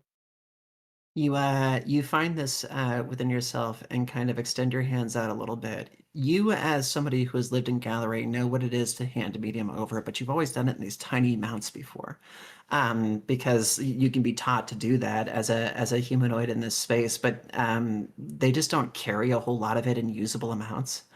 But in this case, you try to hand over everything you can. You give this feeling of, what I have is yours. And what is normally a slow trickle of somewhat monochromatic kind of substance, like oil coming out of a tube, kind of moves out of your hands forward, and then suddenly breaks free, as though a blockage has been passed, and something floods out of you in a pattern and viscosity that you haven't witnessed before. What does this character's medium look like? What does this manifest as when they're trying to call upon the substance that they're made out of?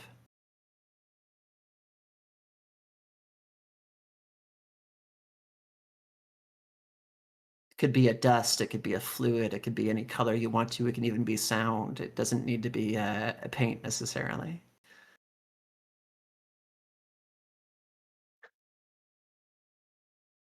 I guess sort of just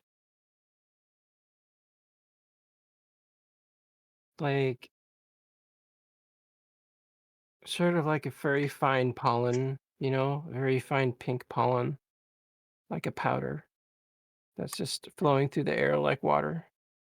This flows out of your fingers in greater amounts than you've ever seen it before, catching even you by surprise. It touches the edges of the slip, and all of a sudden, it opens, almost like a stargate. It just flooshes outward, and you are left with this vision of a space that you do not recognize, but it very clearly isn't here. We'll pause your narration there really quick. Okay. Right. Azad, are you back?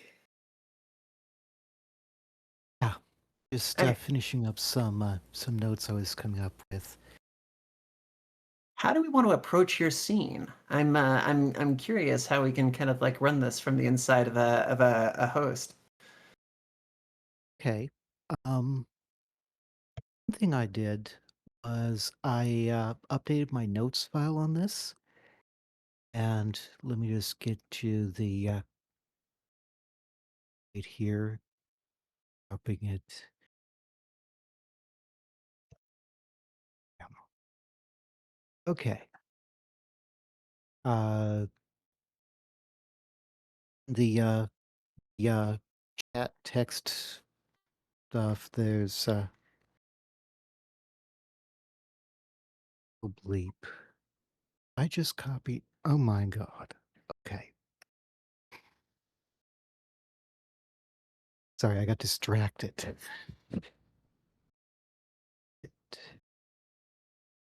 And the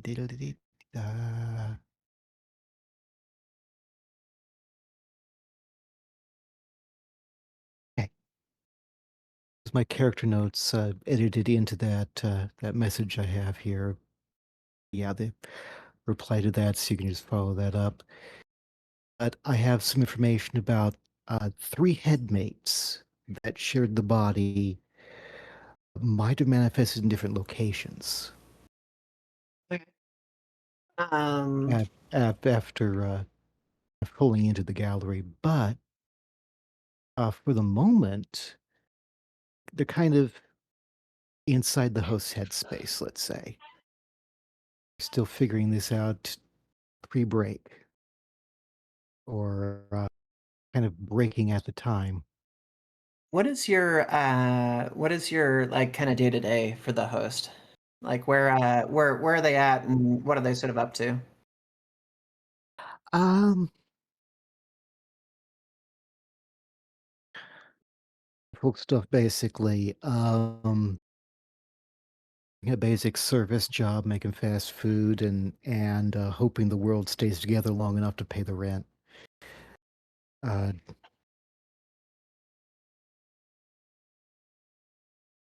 can just manage cable internet and keep the phone on. Do you want to go through this narration from the standpoint of Rar kind of observing, or do you want to go through it from like the host standpoint? Um,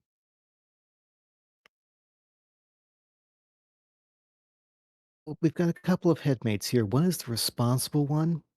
Um, Now, I'd like to go through this from Rauer's viewpoint, because this is somebody who's ready to, like, literally explode into being. Mm-hmm. And Rauer is the comfort creature that's trying to hold it together. Please, please hold it together. Doesn't know how.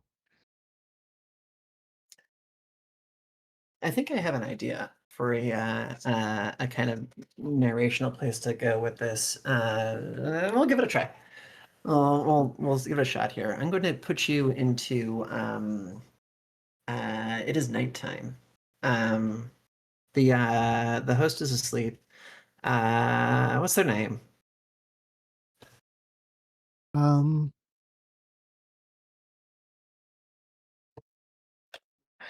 name is David. Okay. David's asleep. And something kind of new has happened for the first time. Rar is awake. Um, when this happens, typically, Rar is in a different kind of space, generally a dream. One of the plot points in Gallery is that most medium that isn't being used for like exterior manifestation, which you can't really do in the canvas, like making sketches and spells and stuff like that, instead gets put into making things like dreams or daydreams or personal locations or fantasies or things like that. So it's pretty common for when Rar is awake, if David is asleep, to be in a dream world, a painted world that they're familiar with. This is like their natural environment, but in this case, it's not quite happening that way. They are in a kind of like hybrid space that they don't necessarily recognize. What is their painted world kind of normally look like? Like what is the natural environment for Rar? I'm assuming it's something kind of prehistoric, just like foresty, jungly. Um, not, I, I mean, mainly prehistoric, but more like parkland and national forest type wilderness stuff. Mhm. So that is the painted world that Rar sort of like used to seeing. In this case, it Yeah. has been weirdly hybridized. Rar wakes up to this vision of partially her own world and partially David's room, almost meshed next to each other in a where the wild things are kind of hybridization, where there is the space. You see the familiar things that are in the room, computer, TV, whatever might be in there, bed. Um, you can also see the body that is lying on the bed, but through kind of lidded eyes, as though looking out through somebody who refuses to open their eyes all the way. And then off to the side of it, you can kind of see the world that Rar is used to. The trees, the parkland, the rolling hills, the open sky, almost as though the wall itself is missing. Rar is able to move, but feels sluggish, held down, almost as though she's secured to the bed in some way, like leaden.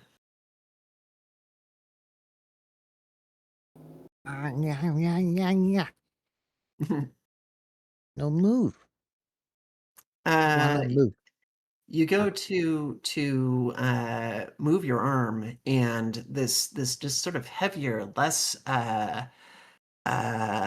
responsive arm moves in turn. The skin looks different.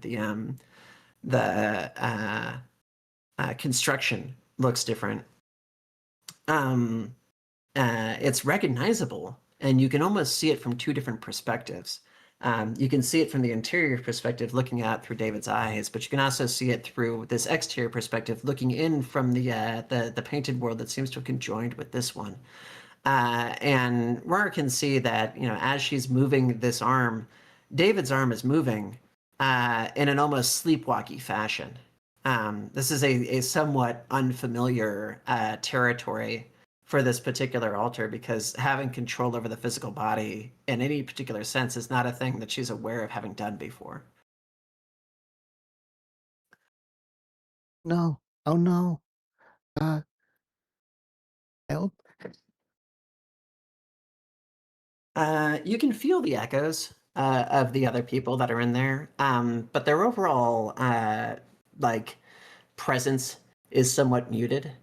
You get the idea that you are the one who's kind of fronting here, but in this quasi sleep state where everybody else is just kind of almost snoring next to you. I don't know if they show up in Rar's like general dream state necessarily. That's up to you. Like, are they there in a physical sense or no?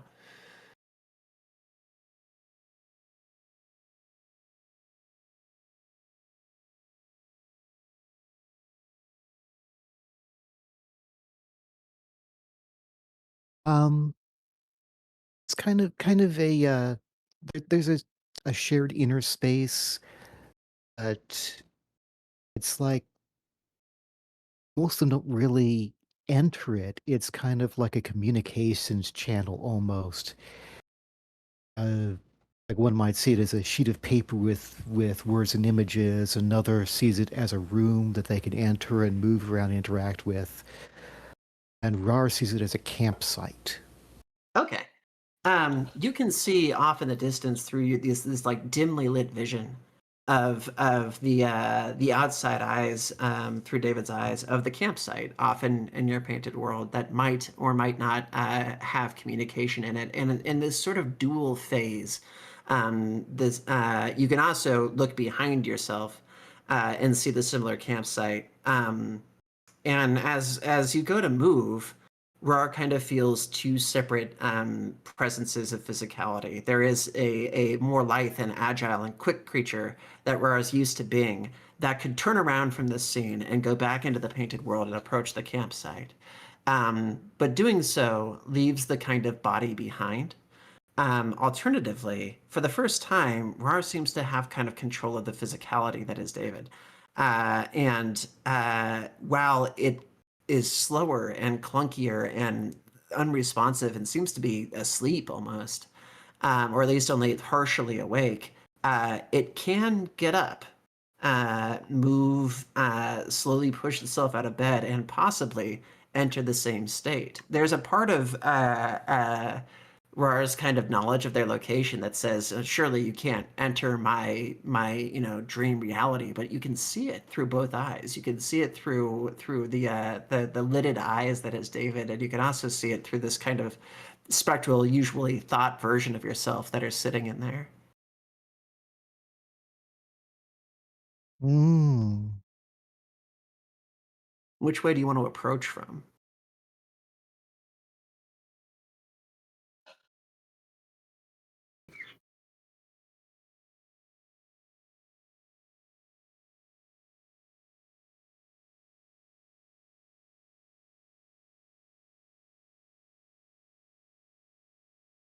Uh, uh, uh, Sleep good. Running for the campsite. Did you want to leave the body behind and go as Rar, or did you want to run with the body? Well, I wanted to let the body go. Okay. You go to kind of like detach. I'm interpreting let the body go as leave the body in the bed and travel as the kind of like more agile version kind of thing. Or is that did I get that wrong? Okay. You kind of like focus on the aspect of yourself that exists within the dream world, and find that you're able to move rather freely in that space and depart in that direction. But you can feel a weird tugging that's been there that wasn't there before. like you're leaving a part of yourself behind. It doesn't seem to be impossible to leave it. It's just gnawing at you. You don't have any real like memories of having this kind of level of connection to the physical form. That is David like lying on the bed right now. But you are able to still travel freely through your painted world and get up to the top of this hill where the campsite is. And you can find the others in whatever form that they would normally be in this space. Probably sleeping. I would assume everybody kind of is because David is. Okay. Put some names for them. So I put that over there in the comment. Yeah, I see them over there. What state are they in this case? Like, would Ra normally encounter them as bodies asleep or camping, or like what would they be in a situation in the middle of the night? Um, Leia would still be asleep. Uh, you know, Bryn might be half awake, resting. Sparkle's just playing, dreaming, being the dream for a bit. Okay. So yeah, you're getting Brianna then is like partially awake, is what you said?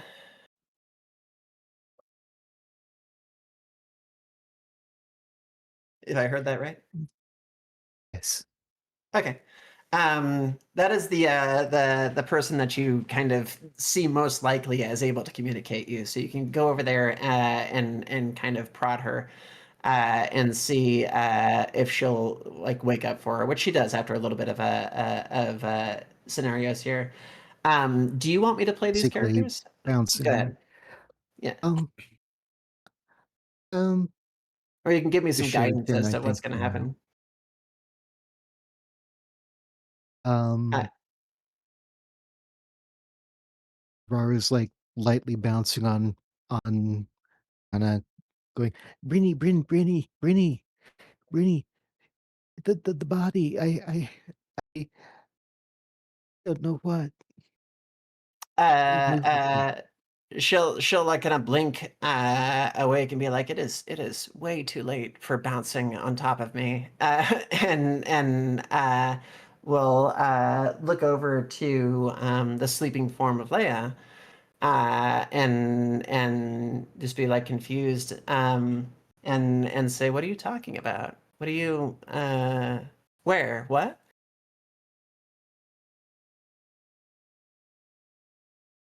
I I wake up and it's the body and I don't understand.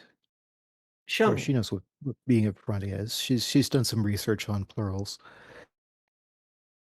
over the internet and tried to make some friends like that. She says, show me what you're talking about. Okay, it's over this way. And She'll get start up and running. follow. Yeah, we'll join and follow in this somewhat trance-like state. You get back to the edge, and you find that the body is sitting upright and is sort of like moving a little bit aimlessly, like it's adrift, like without a pilot presently, but doesn't seem to be staying asleep. Or rather, it is asleep, but it's sort of sleepwalking, not with any particular direction or purpose. It's just upright and moving. And as Rara goes to kind of like reach for this, you still seem to have relative control over the form. It's sort of mimicking what you're doing. Which way, Bryn? Where go?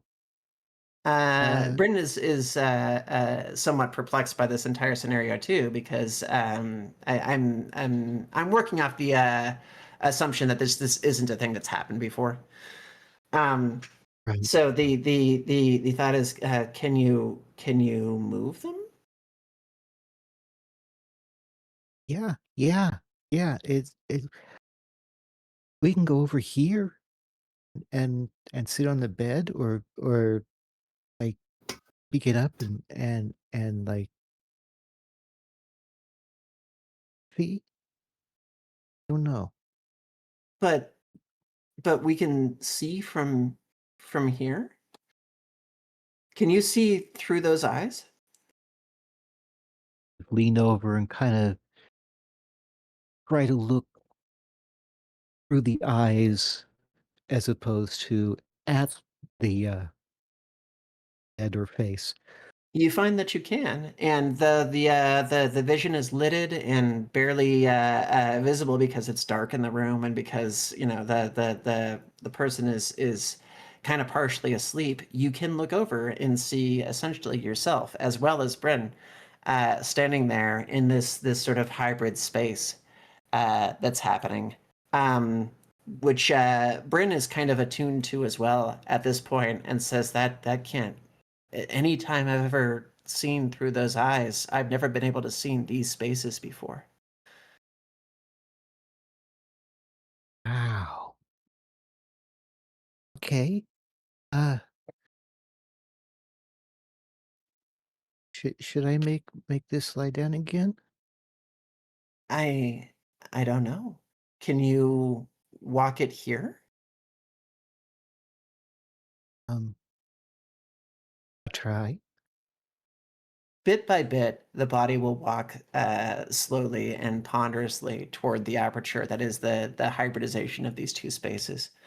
And as you're looking both from the outside and the inside, you're catching a combination of two different sort of visions of your own face in two different directions. One approaching yourself, and the other seeing yourself kind of pilot this meat mech, as it were, in this direction. And the footfalls are slow and cumbersome, but they're deliberate. You are controlling it.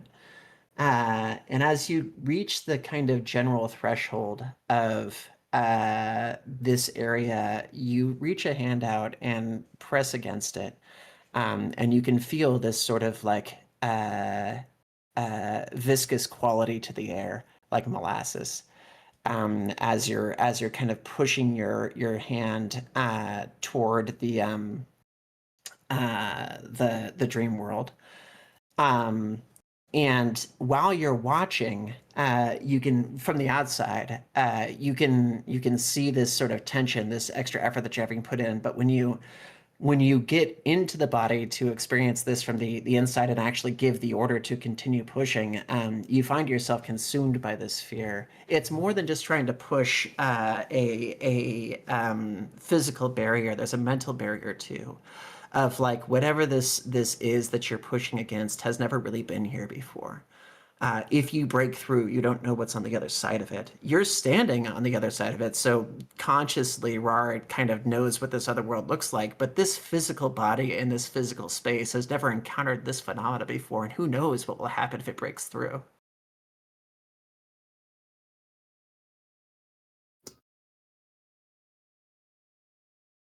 What, where? You get everybody. You get everybody to do this. I'm alone, okay? You cut out a bit. I couldn't get that last bit. Alone, okay? We don't want to do this on our own. This is, I, it, I don't think this happens.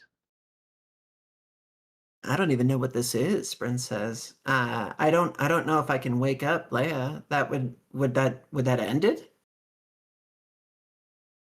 I don't know. Does it hurt? It's like parts of me are in here and over there, and I don't know. And, As you push doesn't against the hurt. go ahead. Yeah, Doesn't hurt. it's actually starting to. So as you're pushing firmer against this, there is a combination of both an emotional tension and a physical pain that's starting to take place, and you can see light kind of glowing around the outside of this, and it almost feels like heat or fire might be pushing around the skin of this body. It is an interpretation of whatever it is that's happening. But there is a go ahead and do a mind perceive check, the same that we've been doing it before, and add your mind exert to it. Okay, So so that 2d10 would plus be your perceive and your exert score. okay.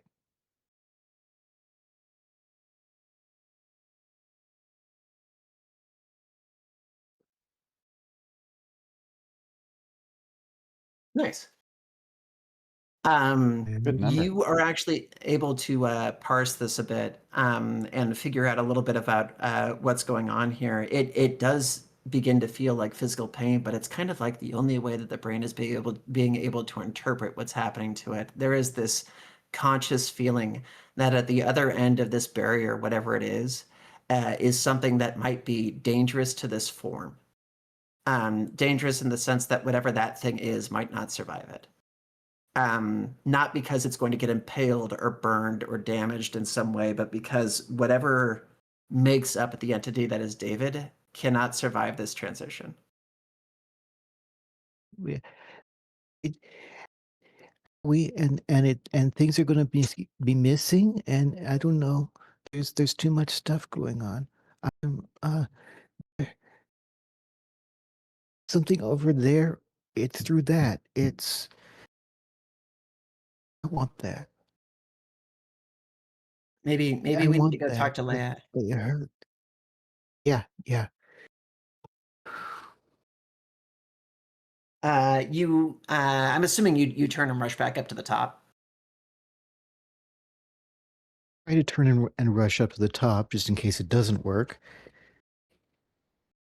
Well, I mean, Bryn had suggested to go talk to Leia. I don't know if you were going to try to push through first or if you were going to rush back up to the camp to go wake Leia up. Going to try to get Leia to make sure that everybody's there. And of course, yelling, "Sparkle, sparkle, sparkle! Come on, come on! We got a thing. I want you to see it." You get back up to the top of the area. Sparkle is kind of like poofed essentially, and is beginning to like reconvene or coalesce into a singular form. But as you're leaping it down on Leia, she's not really stirring. It takes quite a bit of effort in order to get her to kind of like wake up. There is a twitching and like a cold sweat that's on her form as she's in there, and it takes the combined efforts of both you and Bryn to get her to open her eyes. But as soon as she does, David just kind of wakes up with a hand sort of standing out into space, reaching toward what looks to be just a room door. Standing in whatever was being worn when sleep was occurring, having stood up on their own accord. And there is a bit of like an echo of a dream in the room, drenched in sweat. It's happening. Getting back to sleep is a difficult thing that night. The dream does not return that evening, but it does return the next night.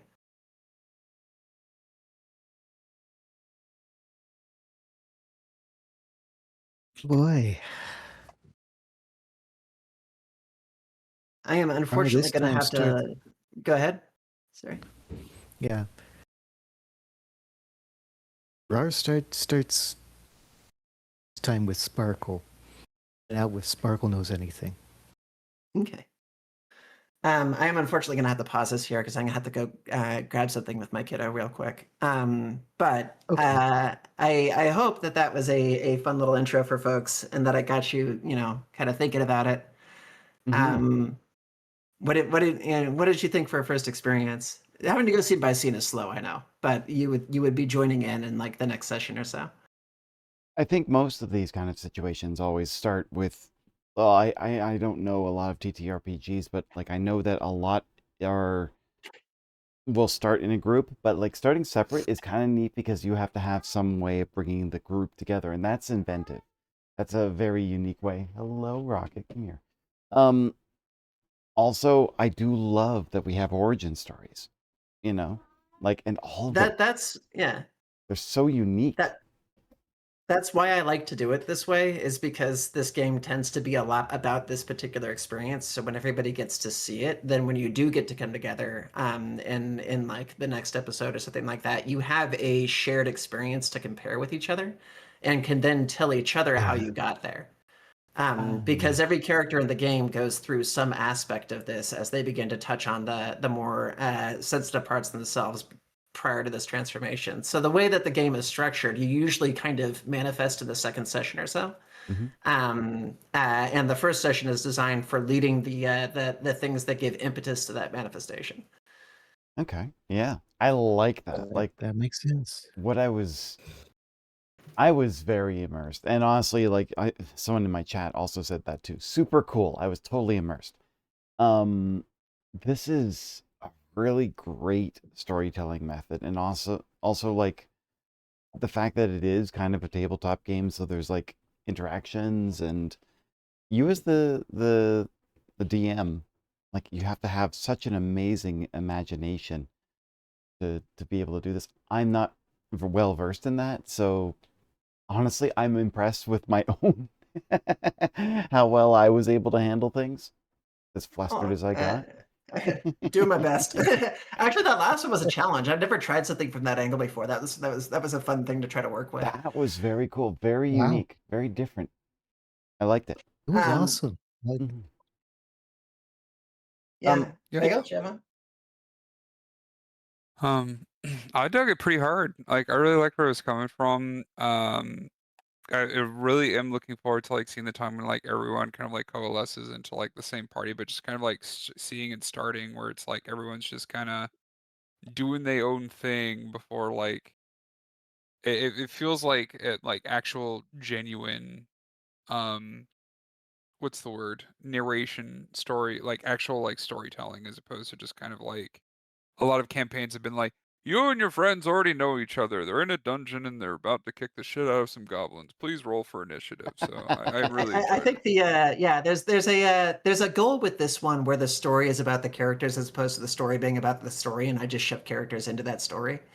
So like doing the preludes like this, like there's a reason we spent so long in character creation asking about what makes people tick, is because this part is where we get to know what matters to people and what they pursue and what they don't pursue. And I like that, you know. I want to make it about the folks more than about, you know, a goblin raid. That's just a thing that I like. Yeah, character-driven Zena, did you progression. feel Absolutely. lost, or go ahead, Zena? Well, I think for me, it was definitely something that was a combination of two things. Like, it was experiencing this game, but it was also me trying to get the ice broken with tabletops and just doing sort of a D&D sort of like setup, you know, the whole tabletop role-playing thing, which, like I've told before, like I've had a really difficult past with trying to get past it. But like, I think putting myself into the situation where I got to express myself at the same time that I followed a story really felt like I was a part. Like, next time, I definitely think I'll try to like open up and be more imaginative than just be like, "Yo, it's my persona." But like for somebody like me who has little experience with it, I think it was a great first time, But and this I is your really opportunity love. to, yeah, like talk about your persona in a way that you can actually play them in a you know, an environment that largely lets them be what they want to be. There are certainly limitations Yeah, because of just where it is, but hopefully most of the touchstones could be preserved, right? So that's the hope, actually, yeah, is playing a yeah. character that you already have an attachment to. oh yeah, and I really like it makes me want to play more games like this, like more tabletop sort of a dungeon master adventure game. I guess that's what you call them, like tabletop style. Yeah, I just don't. a tabletop RPG is what it's called there. Yeah, I don't have enough experience. I get really nervous because I honestly have no idea if I was doing it right at all the whole time. I was just flailing through the whole thing, and I You did hope I exactly did it right. right. All it Okay, is okay, is an Fine. improv exercise, right? Yeah. I mean, yeah, did it feel like you got to explore a character a little bit and find a setting some, or? yeah, yeah. No, it was really fun. I felt like I finally got to do something that I've really wanted to try to get done, and it was fun. Like I really, definitely would love to do more of it, and I just saw a really good taste of something that I started to really understand why people really love doing this. Well, if y'all are interested, the weekend that this goes live, I want to be running games as often as I can. So we could do another session that weekend. Okay, I think Yay. I'm definitely gonna try to learn a lot more. Like first time's always a little bit rough, especially for me because I'm tough with it. But I would love to keep reading up and try again for sure. Yeah, that'll be like 2 weeks from now. And we can just take these same characters and take their next chapter, which would probably bring them together. Yeah, be down for it. Ooh. Yeah, I'd love to. Yeah, that works. That would be awesome. Well, thank you so much for spending all this time with me. I know when we're in separate spots and stuff, it can be a little bit of a listening thing, but hopefully the stories were entertaining and compelling and got you interested. If you think about, if we can do this a next session here, and you think about things that you want to include or things that you want to branch off of, now that you have a starting point of where your character is headed, chuck them my way, and we can factor them in there. I have ideas of where I want to take you, and ways to get you together, and they'll all work out. But like I said, the primary goal of Gallery is to be about the people who are playing it. So if there are places that you want to touch on or things that you want to include, hit me. Yeah. Yeah, that sounds wonderful. Canis Infernum saying your DMing is great. Aw, thanks. Yeah. Yeah, I put a link in the chat. Actually, I think I did, and Amima can did as well. Is there anything else you'd like to say in relation to? Because I know the Backerkit doesn't technically go live for another 2 weeks. Is that correct? Yeah, 2 weeks. So the if you follow on the Backerkit, you will be alerted when it starts. Okay. If you back the project within the first 48 hours, there's a special prize. There's a cool metallic bookmark that is in the pattern of a Vendler, which is like the Nightbird manifestation that you'll get for being a quick backer. There's all kinds of fun stuff that's part of the backing process. All kinds of neat add-ons. A plushie is part of this, which I'm excited to do because I haven't produced one before. But there's a plushie of a type of a notion called a gossip, which is kind of like a bird orb that has a speaker for a face and like fox ears for wings that like listens and speaks. That sounds interesting. It's very cute, and there's all kinds of other fun stuff that are with that. If you follow the project on Backerkit right now, you'll get the preview document, which is like a 30-page preview of what the book looks like. Okay.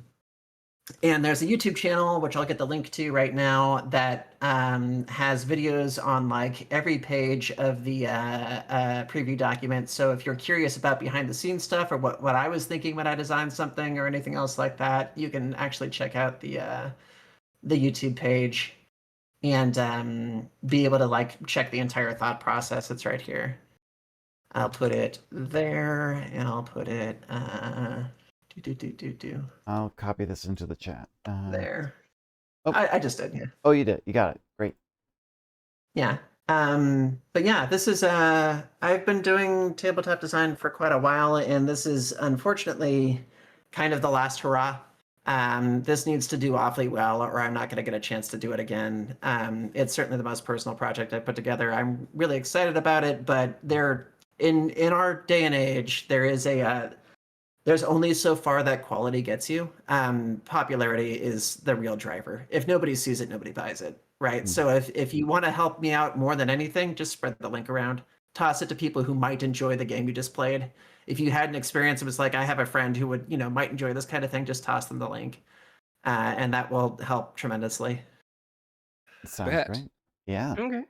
If anything, I could link to this video, and like I think a lot of people would be very interested in this. I'm interested very sure. much. I'm gonna link the video up on the backer and stuff so that folks can see a session, played from session 0 onward, and yeah, that'd be awesome. Sweet. 100%. Well, thank you all so much. Thank you. Oh my God, I'm excited to see this. I'm excited to see where this goes. I'm really hopeful to, like we've got 2 weeks before everything launches, so let's get to it. I'm looking forward to it. Y'all. With that being said, I think a good person to raid out to would be Spout, Spowte. It is currently their birthday, Ooh, Okay. so All right. I think that might be a good one. I don't know if we should have any particular raid message to go with this, but I'm just gonna go ahead and put raid Spowte. Because I can't think of any raid messages for this, which is okay. SPO. Yeah, I W. mean, if it's cool with you and everyone has said their tuppences, we can get that started. yeah, Anything I'm else we good. can get from you, Messy? Perfect. I think that's it. Yeah. All right, All right. everybody, feel free Alright. to stick around for the raid. I'm gonna go ahead and get that started off Yeah. now on my end. I'm gonna get mine Um, started as well because it's gonna take a couple seconds for everything to get all set up and everything. of course. Yep. Hey, But thanks for all who stopped by today. I appreciate it. yeah, Yeah, thank thank you you all. I hope everyone you for all had being here. fun. As always, it's impressive. It is wonderful to see so many people out there. Love to see everyone enjoying it and having a good time. Y'all awesome. Yeah. 100%. Yeah, we actually kept a Um, pretty good view count that whole time. People must have been entertained. yeah, Yeah. it was pretty good. I think we were averaging about like 20, 30 people, which is pretty great. Sweet. I think next week for me we'll be continuing Twilight Princess, the long play of that. We'll How also far be are you on doing that? Thon on Thursdays. I think we just got to. I think we just beat the Goron mines, Nice. I and then can't even remember how Thon that on game went. Thursdays and Friends Lab Fridays. Sorry, go ahead. No, I can't even remember where things are in that game. It's been such a long time since I played that game. Be good to get back Right, right, into right. it at some point. I'm gonna hit the raid button on my end. Want to Me thank y'all too. for hopping in. Love you all, and I'll see you soon. Thank y'all, Take Sue. care, See you soon. everybody. Bye. Bye-bye. Wah, wah, wah, wah, wah. I'm still Whee! chilling in the voice chat here, but yeah. Yeah, I'm just going over to the raid just to basically say hi. There we go. We should be good. Okay, so my stream is Boom. technically offline. I'm just going to stop my stream because we're all kinged